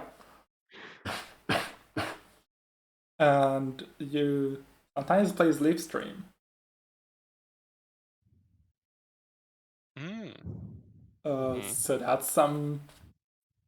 Again, you're not getting something super meaningful out of the run, so it is generally more interesting when you're doing counter surveillance.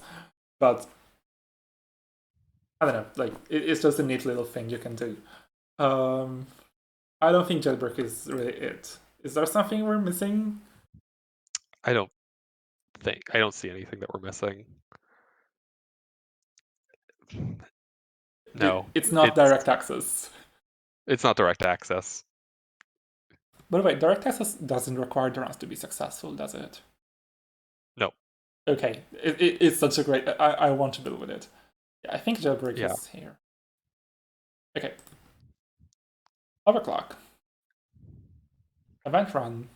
Costs 1 credit, 0 influence. Place 5 credits on this event, then run any server.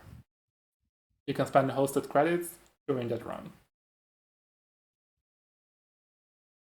So like we were saying earlier, Mm-hmm. it's work credit now. So it like maybe pays off, Ghost Tongue pays off, Yeah. PPVP pays off. Mm-hmm. So it like works better in the Ken decks. But it's still value. It's value. It's value that requires you to use it a specific way. So again, this is jank by way of restriction. Yes. It requires that you use SMC basically, or like then it also can be like Crush Sanson, but it's a lot of it is you want to play this and put SMC into play with Ari and do SMC for your conduit and stuff. Yeah. I feel like this kind of like Overclock inevitably, like many nearprints, kind of suffers from the consequences of being a nearprint. Because we used to have Steam Hack, and Steam Hack is so fucking Stim cool. hack. Like Steam Hack was a mainstay in decks that tried to do this thing because it gave you 9 credits at the cost of the core damage, which wasn't a very important cost. And Yeah. and then you see Overclock, and you're right. This makes me 4 credits, maybe 5 if I'm doing something silly. And yeah, it's not.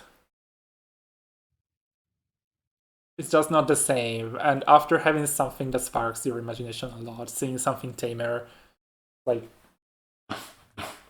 I'm going to do the same thing. Like the synergies are going to be the same, they're just going to be weaker.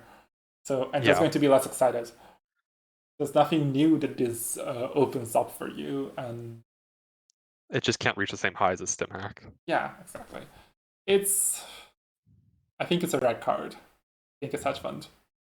Yeah, it's hedge fund. Definitely. Okay. I think next up we have a couple more interesting cards though. We have D400 Memory Diamond. This is a hardware chip subtype, which is relevant game text. Mm-hmm. 2 credits. gives you +1 MU, and you get +1 maximum hand size. So you don't play often, but when you do, you're doing something.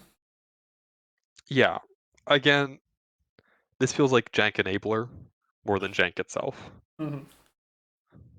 This is another card that suffers from having better janky name list around. Like, if you really want super high maximum hand size, you would play Flux Capacitor Padma. Sorry, no, Hippocampic Mechanicize and Padma. And maybe Flux Capacitor on top. Yeah. Or even like Hippocampic and Stone Ship. Yeah. But like, yeah, plus MU kind of hints at you doing weird stuff. Like a deck where you have to spend all of your influence for your combo, so your MU has to come for something neutral. Mm-hmm. Sorry. Okay. Henslice kind of hints at you being up to something weird. Like, maybe sometimes you just lat and you want to match BD's thing. Maybe you're Aza and you want a little more longevity. Yeah. I think most of the time it's not super interesting. Sometimes there's like attack application. Like you want to not die to Reaper function end of the line. Yeah. It's mostly like tech or ID help. It's The hand size increases doesn't feel that impactful. It is nice with Adam. Yeah. But yeah, it's even in Adam, it's not like, oh, super cool include. It's like, yeah, you're surprised the first time you see it, but then it's just, yeah, I guess You're getting your some safety bit more first value out is of that. sometimes you can do a little bit more of strange things before your brain chip goes online. I don't know. Yeah. This is not super like this is like a jank enabler card with its wings cut off. Because it does things you might want in a janky deck, but to a small enough extent that it doesn't actually enable anything ever. It feels negligent. Like if you need hand size, there's better ways to get more hand size. If you need MU, there's probably better ways to get more MU. Yeah. Even if you needed hand size, there aren't many cases where 3 hand size will make the difference, right? Like 1, 2, or 3 hand size will make the difference. So you needed the D400 to do that combo. Because you would much rather set up extra draw by putting a stone ship on the table and drawing your extra card from the heap with stone ship plus buffer drive. Yeah. Right. So I'm not seeing this honestly. Like it's too tame. It's a bit too. It's a bit too shy. I think. Yeah. I think this is hedge fund not because it's a value card, because it's not even a value card. It's it's kind of a nothing. It's just too ineffective. Card. Yes. Again, like I know I said this is not about power level, but it's about what something enables. So I think this falls short of that. It's not about inherent power level, but it's about like the ceiling of power level. Yeah, I guess this doesn't scale to absurd intensities and doesn't enable anything that would. Not really. It could if it was a little bit of a bolder card. It could, but I guess that card will not be in System Gateway, and I guess we got that card somewhere else. Okay, Mayfly. Okay. Now we're getting a little interesting. Yes, I agree. I think this is probably the most interesting runner card from Gateway. So I mean on the neutral side. Yeah. So Mayfly, 1 credit. It's an icebreaker AI program. Plus 2 memory, has 1 strength, 0 influence, and says interface, break 1 subroutine for 1 credit. When this run ends, stretch this program. And 1 credit for 1 strength boost. Okay. Mm-hmm. so many things you can do here. Suddenly we have a card that is very simple but very interactive with the other elements of the card pool. Yes. So I'm very sad to point out that this doesn't do anything with Rejig. Tragically, no. Yeah, Rejigging will not save your Mayfly. There's no time. this really gives a meaning to like how important instant speed effects are for jank, or for like weird interactions, because a lot of things are very precise in exactly when you should intervene, and this is one of them. Mm-hmm. Like, yeah, there's not a great window to like a flicker interfere with this. A flicker just before you end the round would work. I mean, it's buffer drive fuel if you're trying to keep that deck big. Right? No, because it's not. Buffer drive is only from your hand or a stack. Oh, buffer drive's only from hand. Yeah. Yeah, Never mind. it will be so cool if buffer drive worked off of this, but then it will work off of daily cast, and I feel like that would be very strong. Yeah, no. So okay, so things people have done with Mayfly that were not normal. Mm-hmm. So one of them has been flame out. Yeah. Flame out is like the classic thing I can think of with Mayfly. Yeah, Of ways to get a little funky with it. it's like since Shaper has gotten a bigger like combo win con in the form of deep dive. I think that kind of thing is interesting. I think it's become interesting. Mm-hmm. You have flame out for money, which basically means you don't pay anything for, like, as long as the server is like 9 credit tops. It's 9 credits to bust into a remote, or like to break a series of piece of ice. And then you trash the Mayfly, but you will do that already because you have, your flame out. You're already flaming out. Yeah. And then you raise up your flame out and you install another one, and you go again on the next turn. How do you get your Mayfly out? Well, I'm glad you asked. You. Hey, how do you get your Mayfly out? Thank you. So you're playing Vu, maybe, and Vu can get a Mayfly from the deck at 0 credits. That's amazing, because usually in Vu you would have to get an SMC and get a breaker with SMC, and that will be 2 extra credits in addition to the cost of the breaker. Instead, Mayfly costs 0, and that's it. And if you have a flame out, you don't pay anything to bust into a remote, and that's incredible. But Vu was banned, so how do we do that? We play Compile. And Compile has a very neat interaction with Mayfly, because it puts the card on the bottom. When the run ends, you have 2 triggers. And you can use Compile's trigger that puts Mayfly on the bottom of your deck. And before it gets trashed. Yeah, and then the trash effect tries to find it on the board, and it doesn't find it, so it goes home. And you just get your Mayfly back to tutor it again on the next run, or the next compile, or next whatever. And also, Compile can get programs from your heap, so you can use a Mayfly normally, and then you compile it, and you use it, and then you put it on the bottom again. So there's a small package of like interesting things that work together.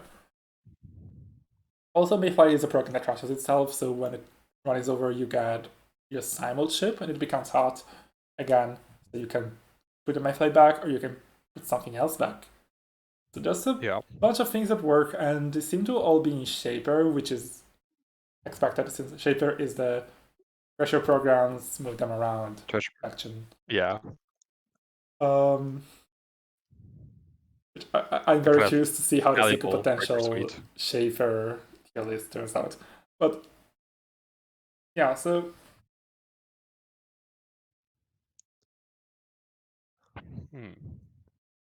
I'm wondering if there's anything interesting to do in other factions.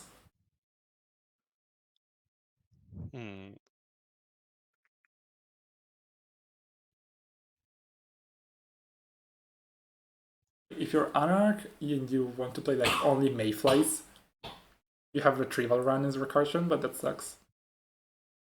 Yeah, then you're paying 3 to install a Mayfly. If you're a criminal, you have mutual favor. You have no reason to want to play Mayfly over. Like you're able to Yeah. get your rare breakers out very quickly. So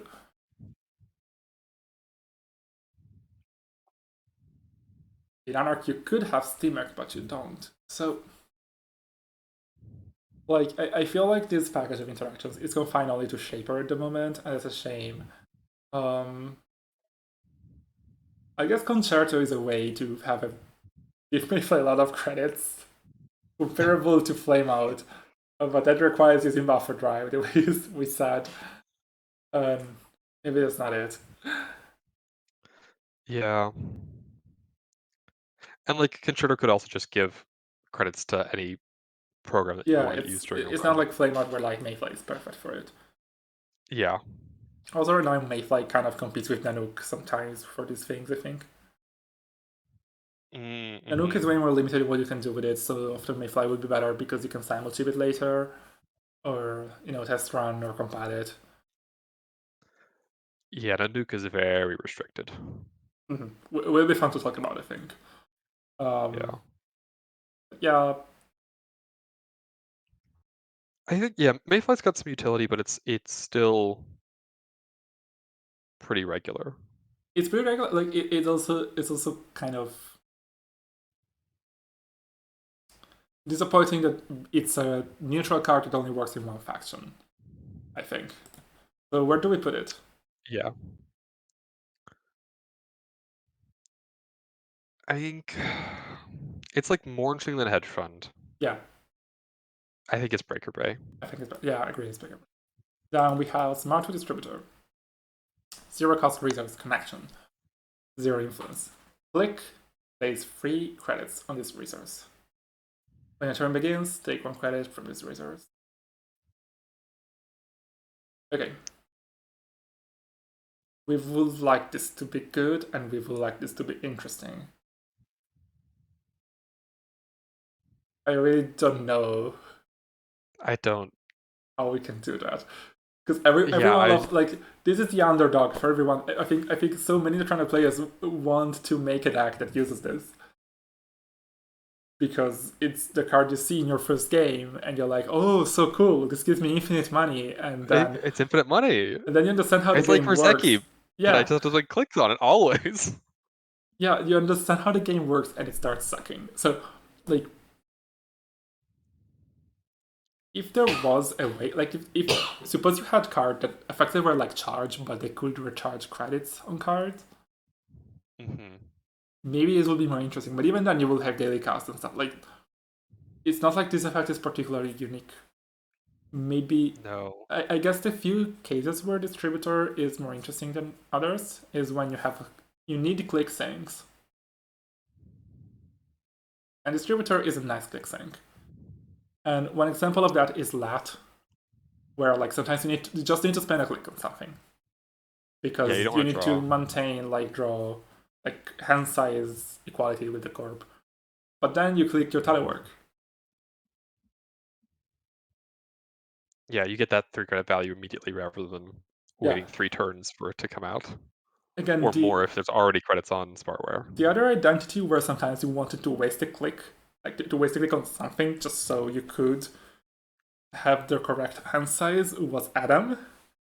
And I think some people tried playing distributor in Adam because you had a way to spend a click that was more value than clicking for the credit. And you still drew a card from safety first and a return. But it's really not much. It's really not too much to go off of. I think this is a hedge fund. Yeah, oh yeah, this is definitely a hedge fund. Mhm. I can't see any way in which this is gonna end up. Even if we get something that enables the thing you're talking about of like adding credits to it, or like even if you get extra clicks, there's almost certainly a better thing you can do with a click than clicking Smartware. Yeah, it's not a particularly effective click sync. It's also like if you spend extra clicks on it, it becomes worse. Yeah. Like the payout, It it's the same payoff, but it's delayed in time even more. You're not happy to have spent the second or the third click on this. yeah.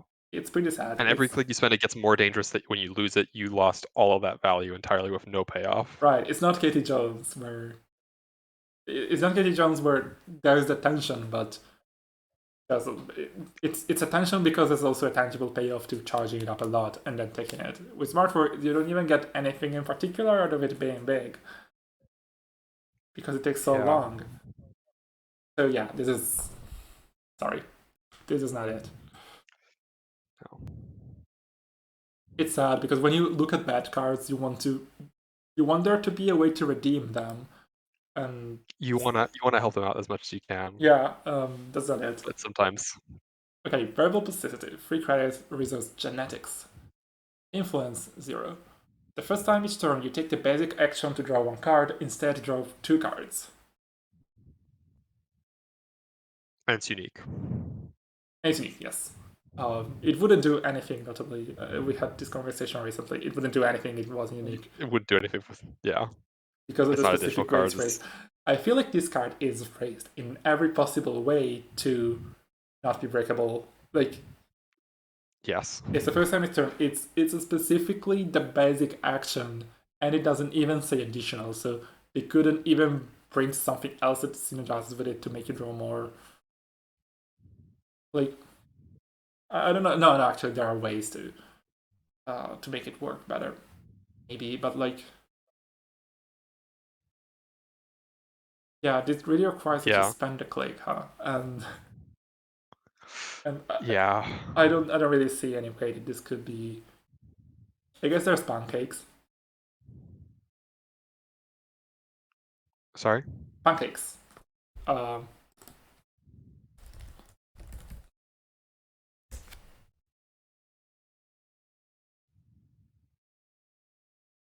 oh no! Pancakes doesn't work with it. No. Pancakes. I misremembered how it works. This works with Wild Side. Um, Yeah. I thought it was like no, but there is an old card that says like this genetics. Oh, it's the Shopee. Genetics also trigger the second time each turn. Oh, okay. But this is again like apart from the fact that these cards have never been legal together, Yeah. I think this is the I kind case. of Yeah. like it almost synergizes also with like symmetric visage where it's like putting more value onto the first click to draw. Yes, there was that. But again, this is another case where like 2 cards interact and synergize positively, but the payoff is just more value. Like the payoff is you draw Yeah, 4 it's cards, and you could play your occasion. yeah, the payoff is too small and the payoff itself is not It's not exciting. I mean, no, it's it just can be exciting to value. draw a lot of cards once you're in like the 8 cards range. Yeah. Like 4 cards for 2 clicks. No, and like you can play Nuka, you can play many things. Again, I don't think we're getting somewhere particularly interesting here. No. We can continue from corp side of Gateway. So we have Offered Office. Well, this is a 4-2 agenda. It's an expansion. When you score this agenda, get 7 credits. It's value. This is pretty instant. This is not sandbox. Yeah. I think this is very easy to answer, honestly. No, yeah, this is hedge fund. I hate this It's card. hedge fund but an agenda. This is the worst. This is the worst, really. I hate this card so much. Like, I understand why this was printed, but I hate it so with all my heart. Mhm. Okay. Orbital superiority. This is kind of Oh, different, huh? So it's a now 4 we 2. get to something. Yeah, it's a 4 2. Agenda security, no influence. When you score this agenda, if the runner is tagged, do 4 mid damage. Otherwise, give the runner 1 tag.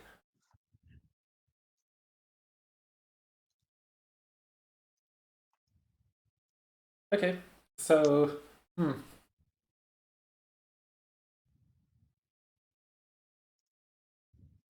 this can give a tag, or it can do for-me damage, and you generally want the for-me damage to happen, right?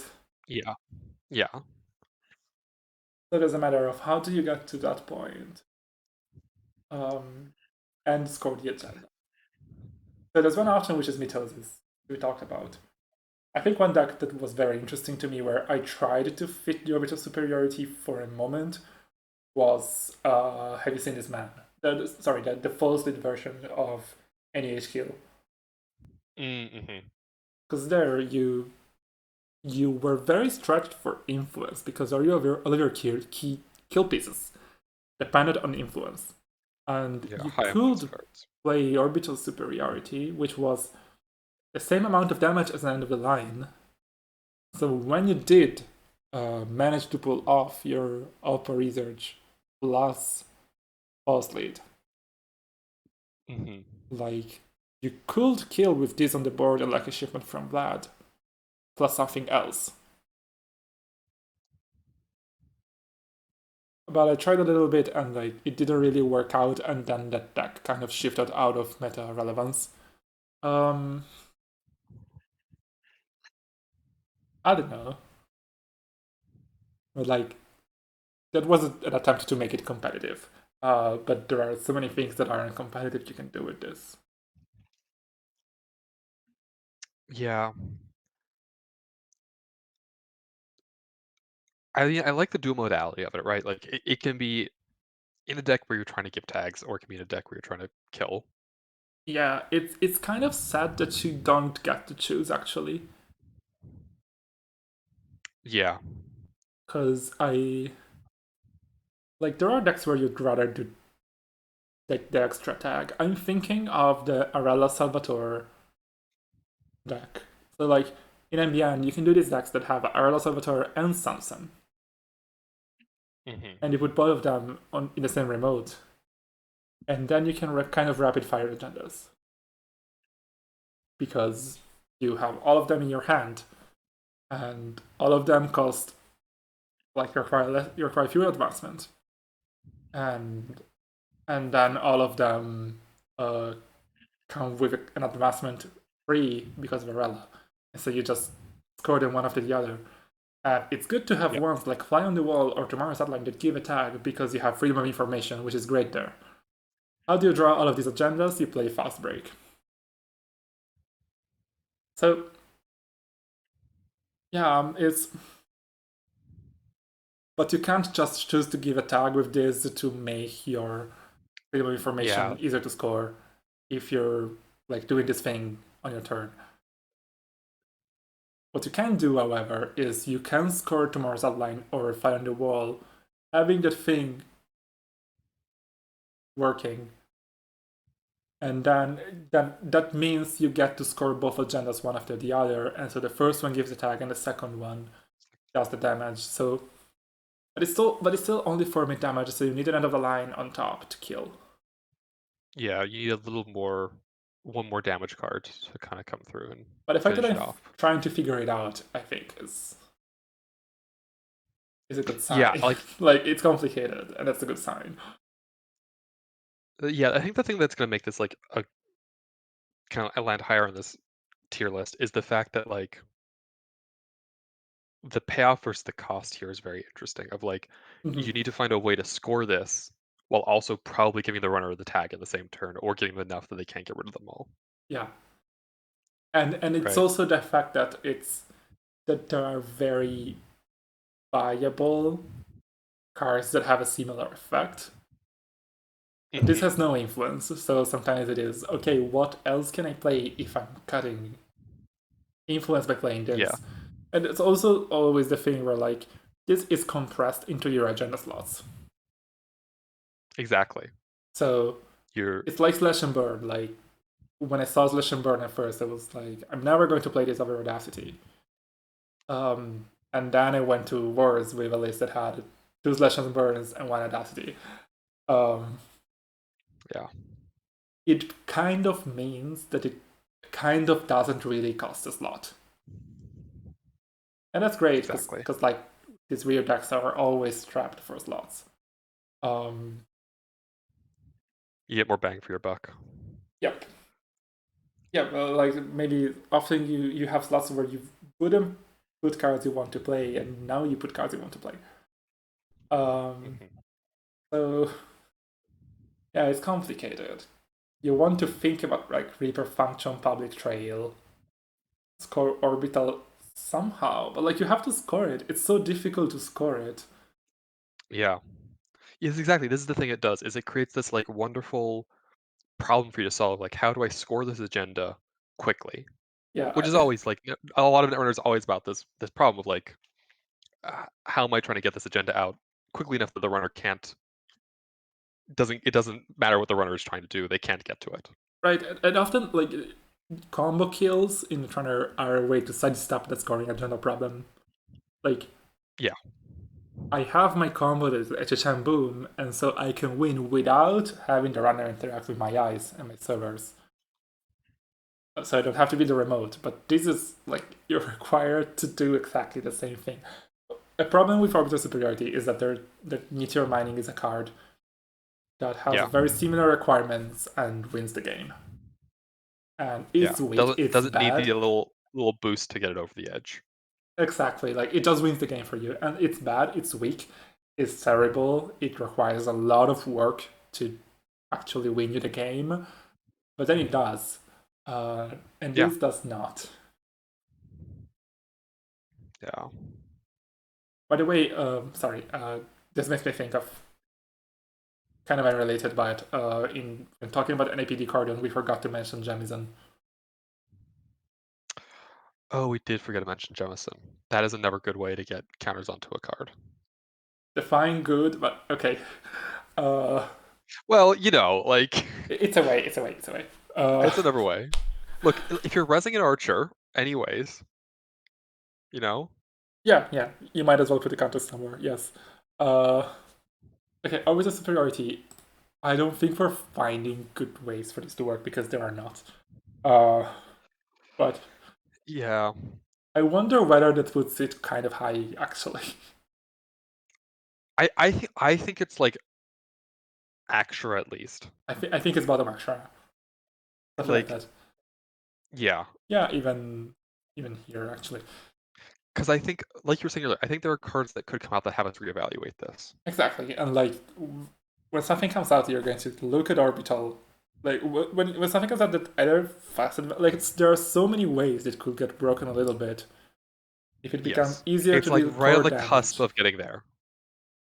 It's like free cusps, the way I think, but uh, yeah, Yeah. it could get there someday with a lot of support. It's like Ishwak. It doesn't need one more card. It's like three more cards, but maybe someday you have the right fast advance piece or whatever, and it becomes good. Yeah. I don't expect it. I don't think they will like this card to No, be good actually, because but yeah, it's probably not going to get there, but the potential is there, and that's what's important. yeah, that's what's important. Okay, send a message. 5-3. Agenda security, zero influence. When the agenda is scored or stolen, you may erase one installed piece of ice, ignoring all costs. Okay.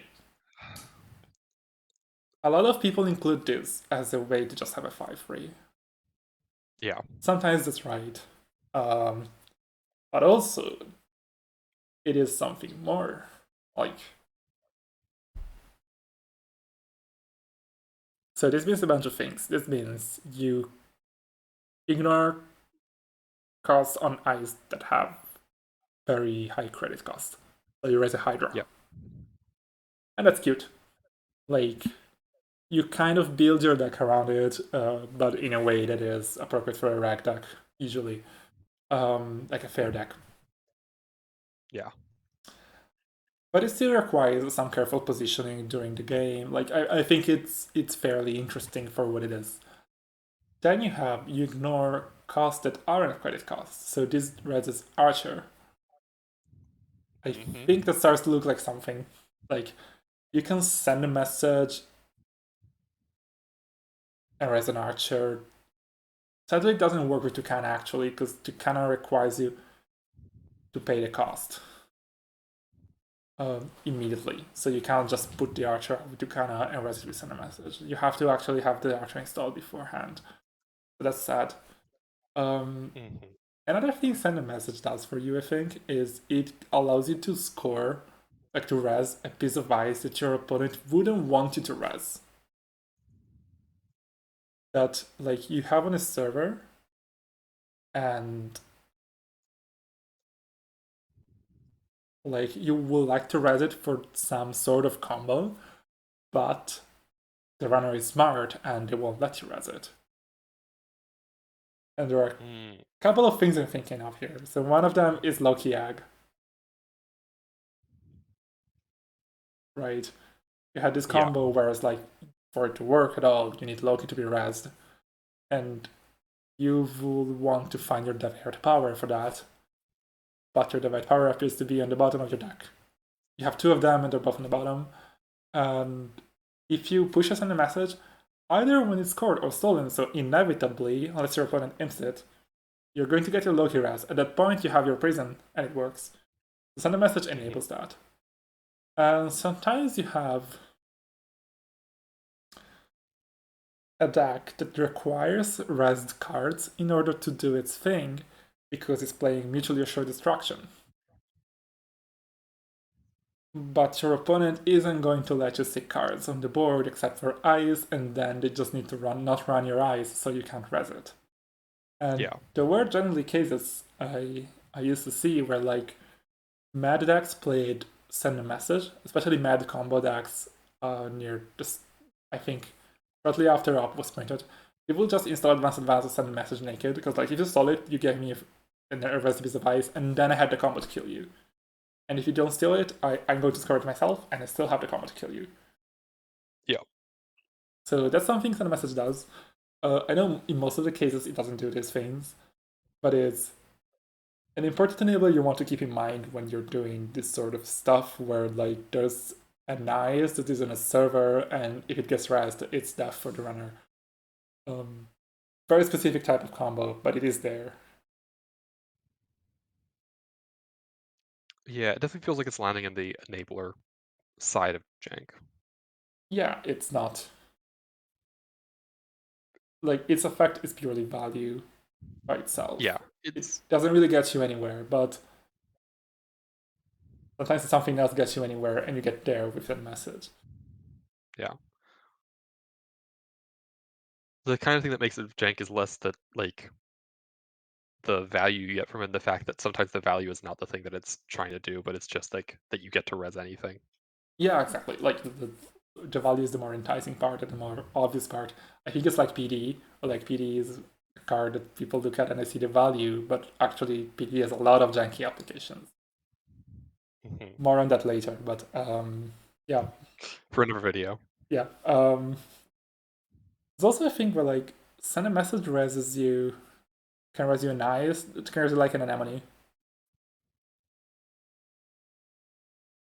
Like if the runner steals it, you can res an anemone. And you can say, but you could have just res the anemone during the run.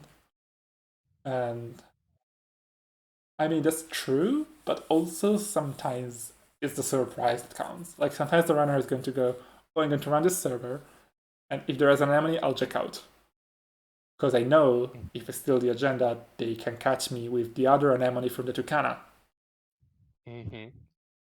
But if they run this in the message, you res the Tucana, you get the anemone with the Tucana, and then use this in the message to surprise res the other anemone you didn't res during the run.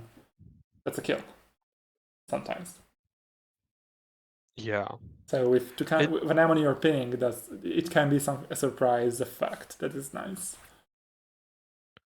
Yeah, it also lets you like be a little more careful about what the bank card might hit. If that makes sense. What do you mean? Like if your enemy is on the outside of your server, Mm-hmm. and you've got inside a little further in, you've got something with more subroutines. Mm-hmm. You can leave the enemy to not fire. They hit the bank card and let it fire, thinking they've got in, and then the enemy can hit them for the 2 damage. Right, because actually they will take less damage if you res the anemone right away. Right, that makes sense. Yeah. So yeah, there are things you can do. These are mostly things you figure out during the game, I think. But they're like things you deck build around. But I think Thunder Message has enough things that it goes like slightly into Bottom of break, okay. yeah. Yeah. Okay. It like just barely breaks through. Exactly. Superconducting Hub.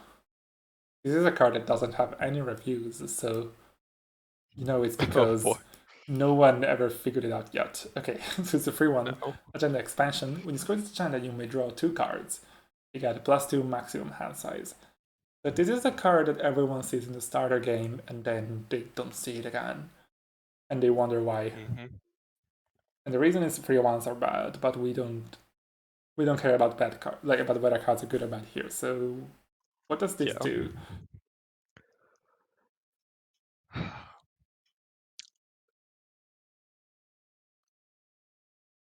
Okay, I think this is great actually. Because it gives you big hands, and I think it's more relevant for Corp than it is for Runner. So like we talked about D400. This is more interesting for Corp, and it's also 2 cards, which is way more than 1. Which sounds stupid to say, but like it's 100% increase. yeah, You know, it really does make a difference in how the card feels to look at it and to play with it, and yeah. it means you can actually assemble combos in your hand, which for Corps is much more difficult than for Runners. Because you need to hold agendas and deal with them. And you can actually keep an agenda or 2 in your 7-card hand and hide it, and it's not super likely to be stolen with a twinning run. Yeah. Draws you 2 cards on top. So drawing 2 cards, It's I think, nice. is mostly interesting when you're doing the La Salvatore rapid score thing. Mm-hmm. Just gets you more fuel for that. Yeah, because sometimes you're like, oh, this is my last agenda, I can score this turn, and then you find another one, and you go again. Mm-hmm. And then you have end size. So I'm going to say it. YDL. Yeah, it was literally next thing I was gonna say was like it makes YDL payoffs bigger and means that like when you go over your hand size, now they're even bigger. Yeah, it's like there are other ways to make YDL payouts bigger Mm-hmm. that don't require scoring a free one, which is not a card you will want in your deck. But sometimes you do, because like sometimes you're playing sports and so you want 1-pointers for sports and for fast break, and this gets stolen, you go up to your 7 cards limit. Sorry, you score it, you go to your 7-card limit, and things get scored and stolen, and then you have 7 cards. You play fast break, you play YDL, you play a bunch of biotics, you score out sometimes. I mean, even in sports, you score this out, you draw 4 cards. Yes, that's not nothing. That's not nothing. It means if you score this from the board, you have wage workers, you can play YDL with your last click.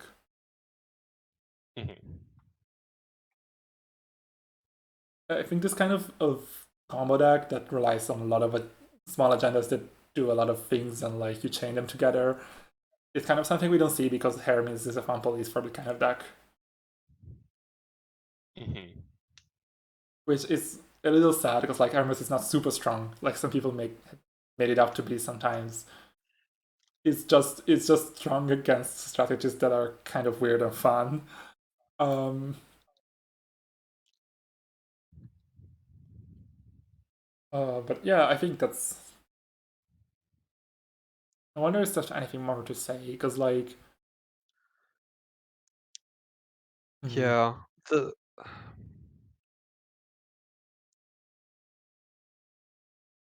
like this makes re-education like a little easier to get a kill with, or just to, like Yeah, that's kind true of of all use land size effectively. increases, right? Yeah. But Right. yeah, you don't play a free one in your deck, in your education deck probably. No. It just doesn't really fit.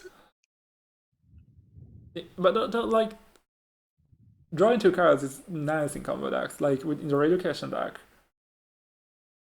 Mm-hmm. Okay, so like hear me out. In a education deck, you won't draw actually because it really helps with Yeah. finding your combo pieces. That's very basic. One of the things that I think people missed is that we tend to think of Neurospectre Education as a deck that's built in Asmari, but it's actually very neat in Pravdivos. Because Profitable gives you an advancement, which is in abstract, it's a credit and a click, so it's stronger than a SMARI as payoff. Mm-hmm. Like that's kind of abstract, but like pretend it makes sense. Doing the conversions, it kind of comes out as more value. Yeah, I don't think the conversions are ever a good way to go about things, but let's pretend that's the case. So like Profitable is good for that. So like it's decent value sometimes if things go your way, which sometimes they don't. Often they don't. That's why people don't play Profitable. But in theory you could see it. It's good with Neurospike because Neurospike requires you to pre-advance your agendas, and Yeah. Profitable is very good for that. You can advance your agendas. You can advance your Vlad grid if you want to. And also, Profitable is very good with NIPD Cordon, which is a card that is a strong enabler for Neurospike. Okay, so at this point, you have your agenda suite in Profitabus, and it's like the free pongers, like free Bellonas and free relocation. And then you have 2 points to fill. What if you play two superconducting hubs? But like they are good with pretty much everything you're trying to do with Neurospikes. And also, like, you kind of just need a target for your ability. So it's okay to have an agenda cook in the remote. Yeah. And like, if you don't really like, if you get 2 counters on this from Pravdivos, then it has been worth it. Because you need to just pay a credit and a click to draw 2 cards, and that's a fine exchange. And then you get hand size, and it's good. And you're drawing towards a combo. And I think it sucks, but like, I mean, I'd rather play like Oracle Think Tank, which I can shuffle back, or Tomorrow's Headline. But it's something to think about. It's not a non-option. Yeah, it is. Yeah, that's the best way It's not an say option. It's not quite an option, but it's not a non-option. I agree. Yes. Okay. How high do we rate this? I think it's still break it big grade. Yeah. It's not really enticing enough. Like it's interesting enough to be out of the hedge fund tier, but it's not interesting enough to get out of Breaker Bay. Agree. Yes. And we have real mining license. Okay. 2 credits. Asset. Crush cost of free. No influence. When you rest this asset load 15 credits onto it. When it is empty, trash it. Spend a click. Take 3 credits from this asset. Okay. This is pretty normal. Well, there are things. There are things to do with Regolith. Yeah. If you can de-res it, that's some value. There's more credits, and look at it as like, oh, it's worth double. No, like, I mean, you have to. It's not quite. You have to pay. You have to spend double the time as well. Yeah. But sometimes you do. So yeah, the Red Power or Elivagar or Hakard. You can do it. You can do it sometimes. Yeah. Then you have Op. Like it's a card that trashes itself. Yep. So it will get Go fetch you else. an Ice Wall or a Malabird. It's not super exciting because like it's not like there are great cards you get at 1 cost, but it's an extra thing, and also this is something you can get with Maverus. So in Rush Up decks, it's often like the one thing you get, or like you have 1 copy of it, and in case you need it, you get it with Maverus, and you have your money. And then I'm thinking of like Wage Workers and Mirror Morph, which are 2 cards that don't work well together, but they tend to work with the same type of card. Yeah. It's neat in both. Because it kind of gives you a free click in both. Yeah. It's another click to spend on making money outside of the basic action. And it's a good way to spend multiple clicks on a single action to make a bunch of money and get an extra click with Wage. It's got good modality in both. Yeah. I think. Go ahead. I think this is only going to end at hedge fund for me, though. Still. Agree. Yes, I think it's at the top of hedge fund. Like. Yeah, it has interaction, but they're kind of minimal. And for all of them, there are other cards that kind of do like it's like it falls into a bunch of categories of cards that have synergies, but all of those categories are pretty filled with are pretty full Yeah, with they're other very cards. wide. Yeah, it's not like you specifically need Regolith to do that thing where you harass and get value, or spend clicks to get value, or you trash something. So yeah, like often you see Regolith in the deck and there's like a trick to it, but it's not a smart trick. Yeah, okay. I think that sums it up. Palisade. It has cute tricks occasionally. Yes, but they're only just slightly cute. Okay, Palisade Yeah. is a free credit ice. Barrier strength 2, no influence. While this ice is protecting a remote server, it gets +2 strength and run. I think this is easy. Yeah, this is. Okay. Some cards we have to accept as just nothing of interest to say. Yeah, like it's a barrier. It has a conditional text that's kind of interesting for positioning, For positioning, but like but not for deck building. Like not sometimes for deck building. Yeah. you have sometimes maybe a rainbow rig and you swap this around and you confuse your opponent. Um, that's it. Yeah. Okay.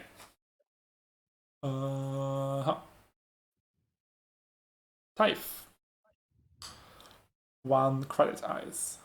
Sentry AP, strength 1, 0 influence. Subroutine, do 1 net damage. Subroutine, gain 1 credit.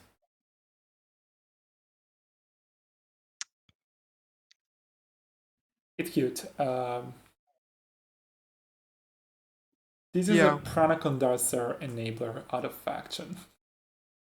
But not really. Like, yeah. Yeah. Yeah. I think it's gonna be the issue with most of the. Sorry? I think it's gonna be the issue with a lot of the neutral system gateway ice, which is that it all needs to be like fairly low key in Yeah, terms of it power needs to level. be easy to understand because all of these ice is going in the beginner decks. Yeah. Like you could do something interesting with it, but you want to keep the text short and easy to understand, and definitely not to. I think Brian is kind of complicated for the beginner decks already. You definitely can do this Yeah. in a more complicated fashion. Okay. White space, 2 credits. Code gate, rank 0. Influence none. Subroutine, the runner loses 3 credits. Subroutine, if the runner has 6 credits or less, end the run.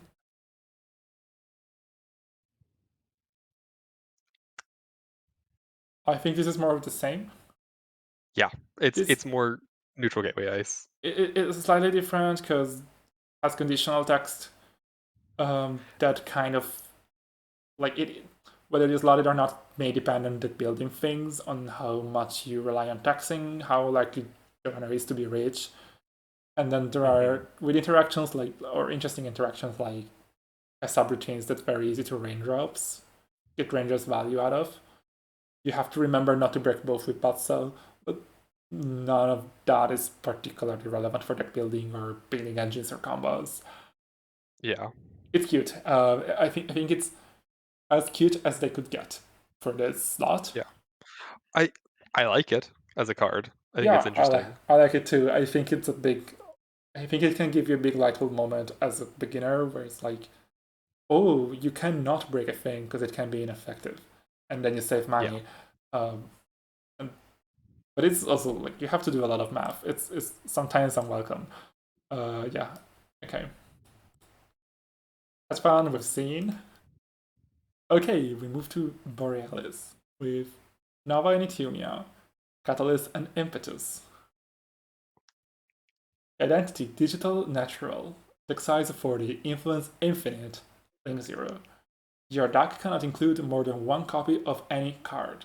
This is the first identity we've seen, and we haven't. Like, identities are kind of special cards. It's kind of difficult to evaluate them on the same scale as other cards sometimes. Yeah. How do you feel It's here? I mean, I feel very positive about Nova. Uh Mm-hmm.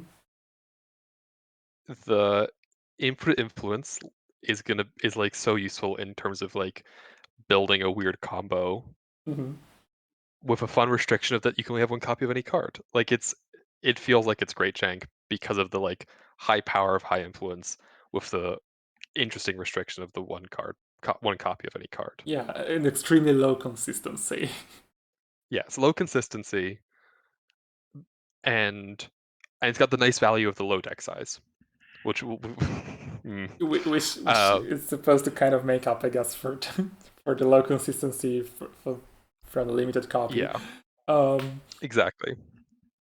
yeah, it's kind of sad that you don't get any ID ability because that means like often you would build your deck around your ID ability Yeah, because like you have a synergy or combo with that. Eh, um,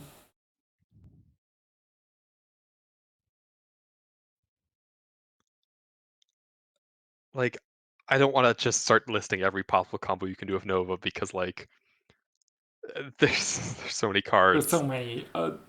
I wonder, like, I don't know what Nova players do. Sadly, I've seen that the best Nova decks are just like value piles, and that's a Yeah, little sad. like Like, you would emergent creativity for your boat, and then just do that. Um, hmm. But I yeah, I think suppose you if you're could trying to feel a lot of things. Um, yeah, I think if you're trying to build like a competitive deck with Nova, yeah, it should be hmm, like reg value runner. Just put the best 40 cards in the game into the deck. agree. Yes. Like if you're trying to be competitive, that's what you should do. But I think that it like as a tool for jank, I think it's very good. Yeah, and you just put one combo and build your deck around it, or you put multiple combos in your deck and build Yeah, and you put try multiple to. you can build multiple combos are like overlapping combos, right? Like cards that can be used for different effects. Mhm. I tried to build a mulch in Nova.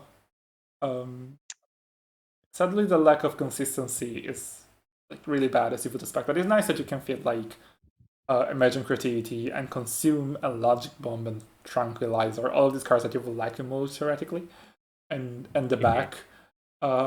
And you can put them all in the same deck. But then you have to play one Simultape and one Liberize and one Napkiri, and it sucks. Um, Yeah. like cool idea. It's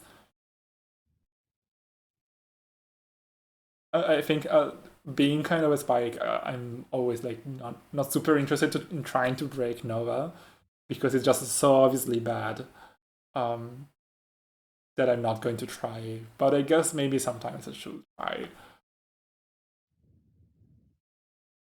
Okay, I think Yeah. that the rating on this is pretty clear though. Yeah. Yeah, I think this is higher or lower the buffer It drive. Can't. uh I I think higher. I think higher. I think it's the risk. Okay, we're going to skip a card for a moment and go directly to Ampere because I want to Yep. compare these two cards. Yeah. Ampere 7 for anyone has text 45 and basically the same text, but also you can include up to 2 different agenda cards from each corp faction. And I think this is kind of similar to Nova in some ways, but also different. So one Hmm. important difference is like the agenda pairing. You can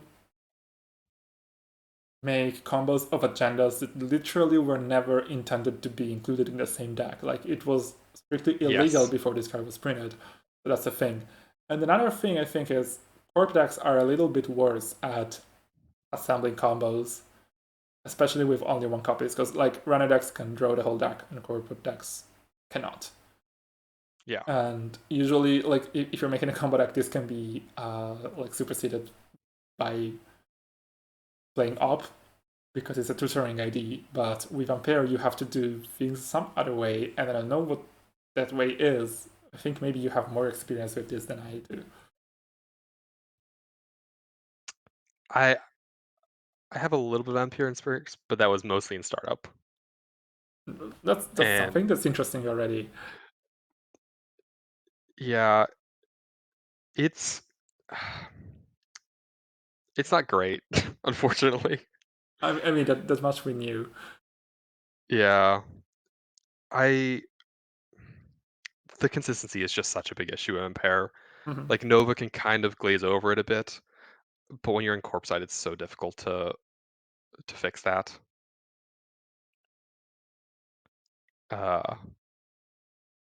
Right, because you can play tutors. Like, the thing I'm thinking is, I guess you're going to try and do some broken agenda combos, and so maybe you can play DRM Yeah, it's like DRM, it's Gaslight and pivot. for your operation. Yeah, and Pivot. And I think that's it. And Is when that I was it? doing startup, Yeah. yeah, and when I was doing startup, it was only Gaslight. So Yeah, and then you can try to fix your draws by playing like sprint, but yeah, it doesn't work. It doesn't yeah, work. there's not But enough what of is those. what is the fantasy for this kind of deck? Oh God. The thing is, I'm wondering whether there really is even a coherent fantasy. Like, Like what two out of faction agendas go together in a way that you're like, yeah, oh yeah, this exactly. is. Like, is there anything people have found that like it's super broken? Like, you have only one of each, and you have to score both of them, and you never will. But if you do both of them, at least you do something absurd. What is there that you can do? Because I don't know what it could be. Like, I actually can't think of anything.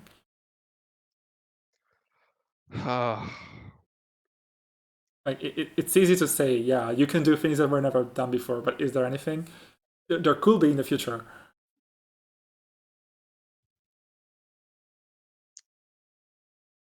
Yeah, like it's got potential. Like I think it ends up in. Uh, it's still gonna end up in Baba Yaga. Yeah, yeah. So something I'm wondering at is, I guess it's like Ampere versus Nova. Which has the most potential?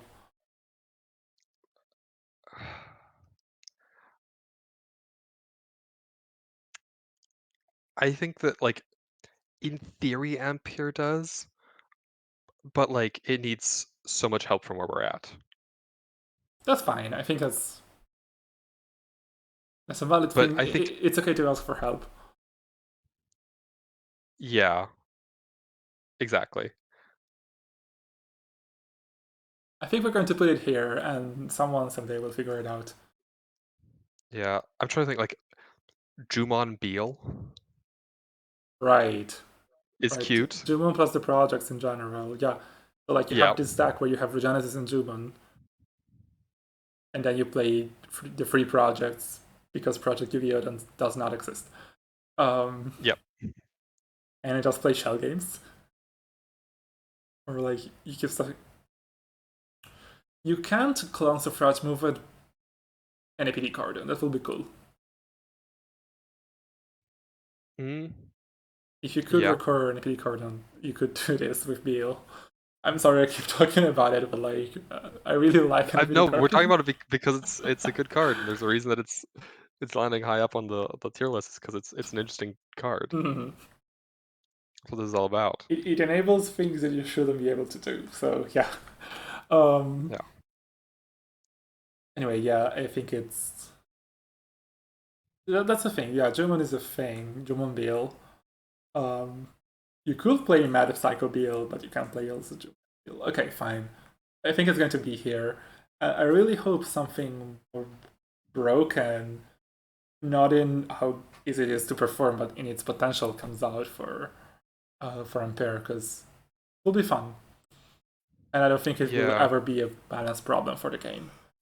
Um, okay, so I think it's in part it's like hmm?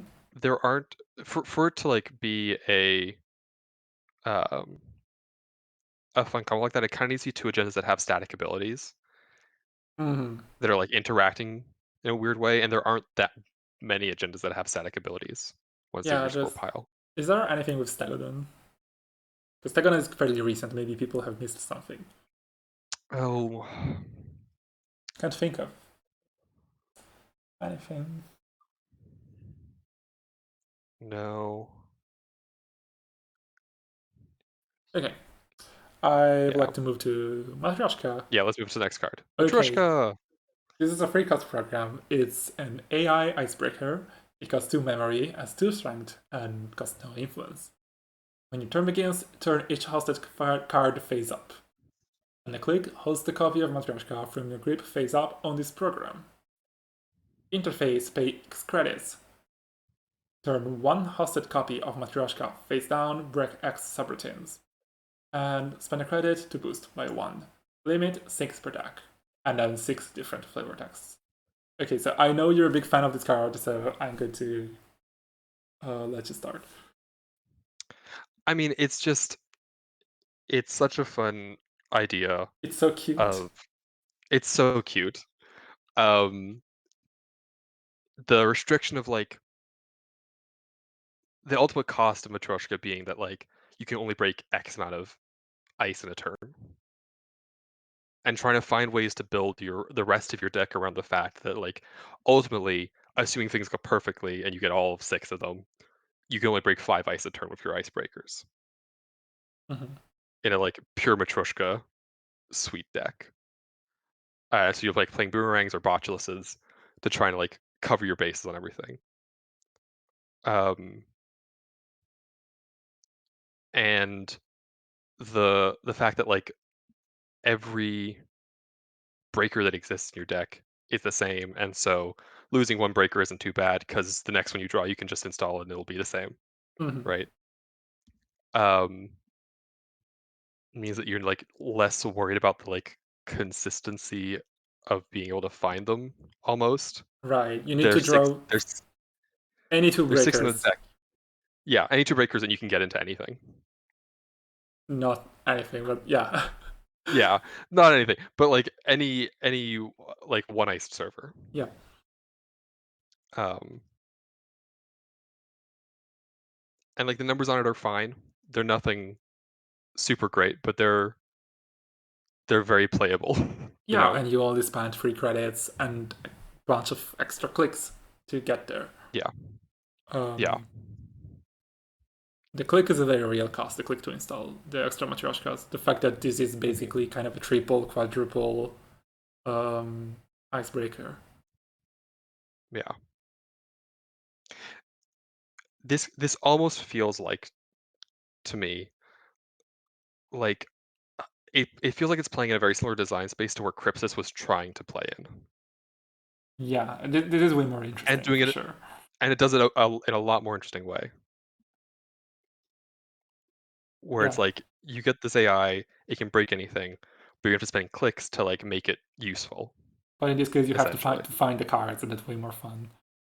Yeah, So this exactly. is a dispatch to when you don't have tutors, because it kind of obviates the need for tutoring by itself, because you just need to find any icebreaker, and Yeah. you don't need to tutor for them because they're all the same. Tutoring is kind of meaningless actually if you're playing Matryoshka. And I guess Hmm. a question that is kind of spontaneous here is, do you play supporting breakers? Because like, do you play other breakers other than Matryoshka? Because you're dedicating 6 slots to it, and that's a lot of slots to dedicate to breaking ice. Yeah. Like that's what a lot of decks spend normally. So you wouldn't want to spend more, but then you have free MU. How do you use it? Do you play a console because consoles are good? In that case, do you use up that extra MU? And Hmm. like, are Boomerang and Botulus okay to play? Do you want ice distractions so that you keep the ice count low and you can get anywhere still? How do you deal with border Hmm. control? Do you play Lucky Charm? I don't know. There's so many questions I have that I don't know how to answer because I've never played Matryoshka. Hmm. Yeah, I like the thing that ends up happening is you've got all your Matryoshkas out, and so you've got this extra MU space that you're spending on. When I was playing it, it was Botulus that I was using for the Mm-hmm. most part, um, to fill in the gaps on the ice that you either it's too expensive to break, or it's like a single subroutine, so you can always get through it. You can spend Mm-hmm. your Matryoshka on the ones that really matter. Um, and you've got this extra MU to spend on like keeping a fermenter taking along, or on a what was what's that program called? Oh, What does it do? why is it?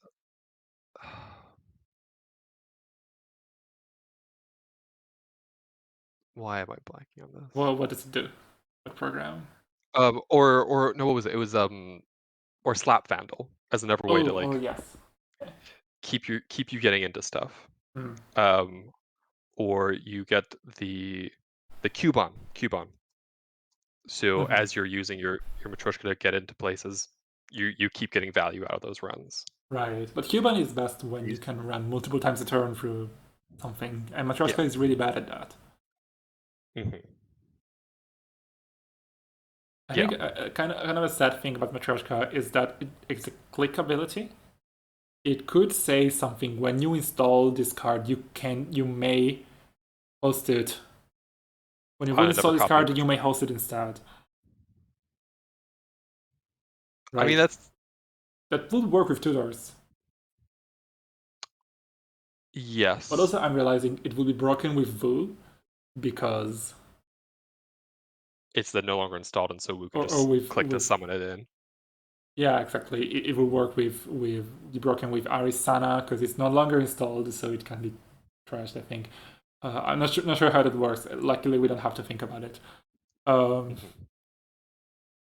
yeah, it's sad that you can't really like rigging up for it or things like that.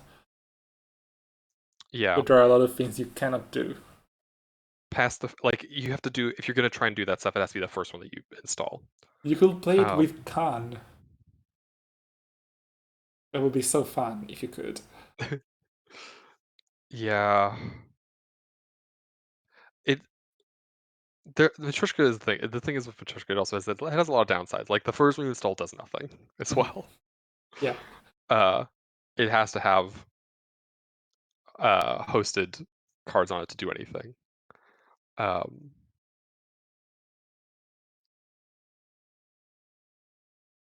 so you unless you're hosting on like Baba Yaga immediately, Mhm. um, it doesn't do anything.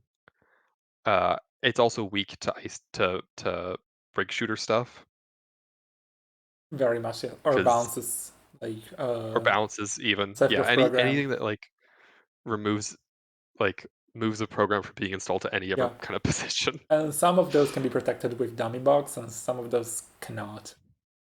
Yeah. Um, yeah, I think she's really fascinating. Mhm. Yeah, Fainter And it's a very good card. Like very, very, very interesting. very interesting card with interesting restrictions to like be playing around. Because like you're saying, she opens up this MU space for you to then try and like think about how do you want to fill that space in Mhm. around her. It doesn't really spark the imagination for me because I guess I don't really see the big payoff on this one. It's not like a lot hmm of AI where you save a lot of money or things like that.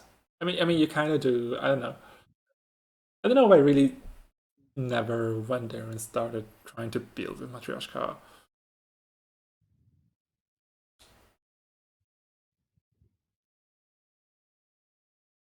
Yeah, Okay. Um, how do we rate this?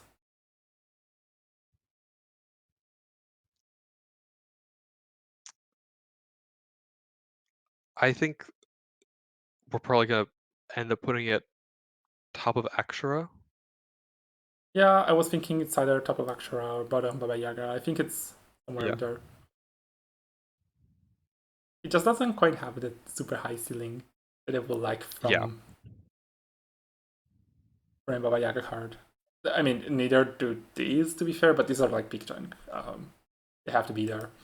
Um, hmm okay, yeah. Bahia Bands. This is 2 credits, event run, 1 influence. It says run any server. If successful, resolve 2 of the following in any order. Draw 2 cards. Install 1 card from your grip, paying 1 credit less. Remove 1 tag. Or place 4 credits on this event. You can spend hosted credits to pay trash costs for the remainder of this run. Okay.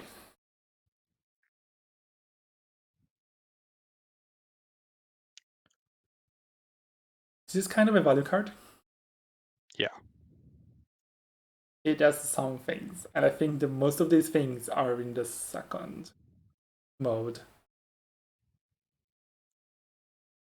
Like, I think what people think about what gets them excited about buy bans is Chesve or Fancefueno. And everyone is happy to get excited about Fancefueno because we love him. Yeah. I don't know how much it is to go off of. The rest is really like normal things or ways to react to your opponent's deck. Very normal things. Yeah. Um, The ceiling doesn't feel huge on this. yeah, but but it's cute.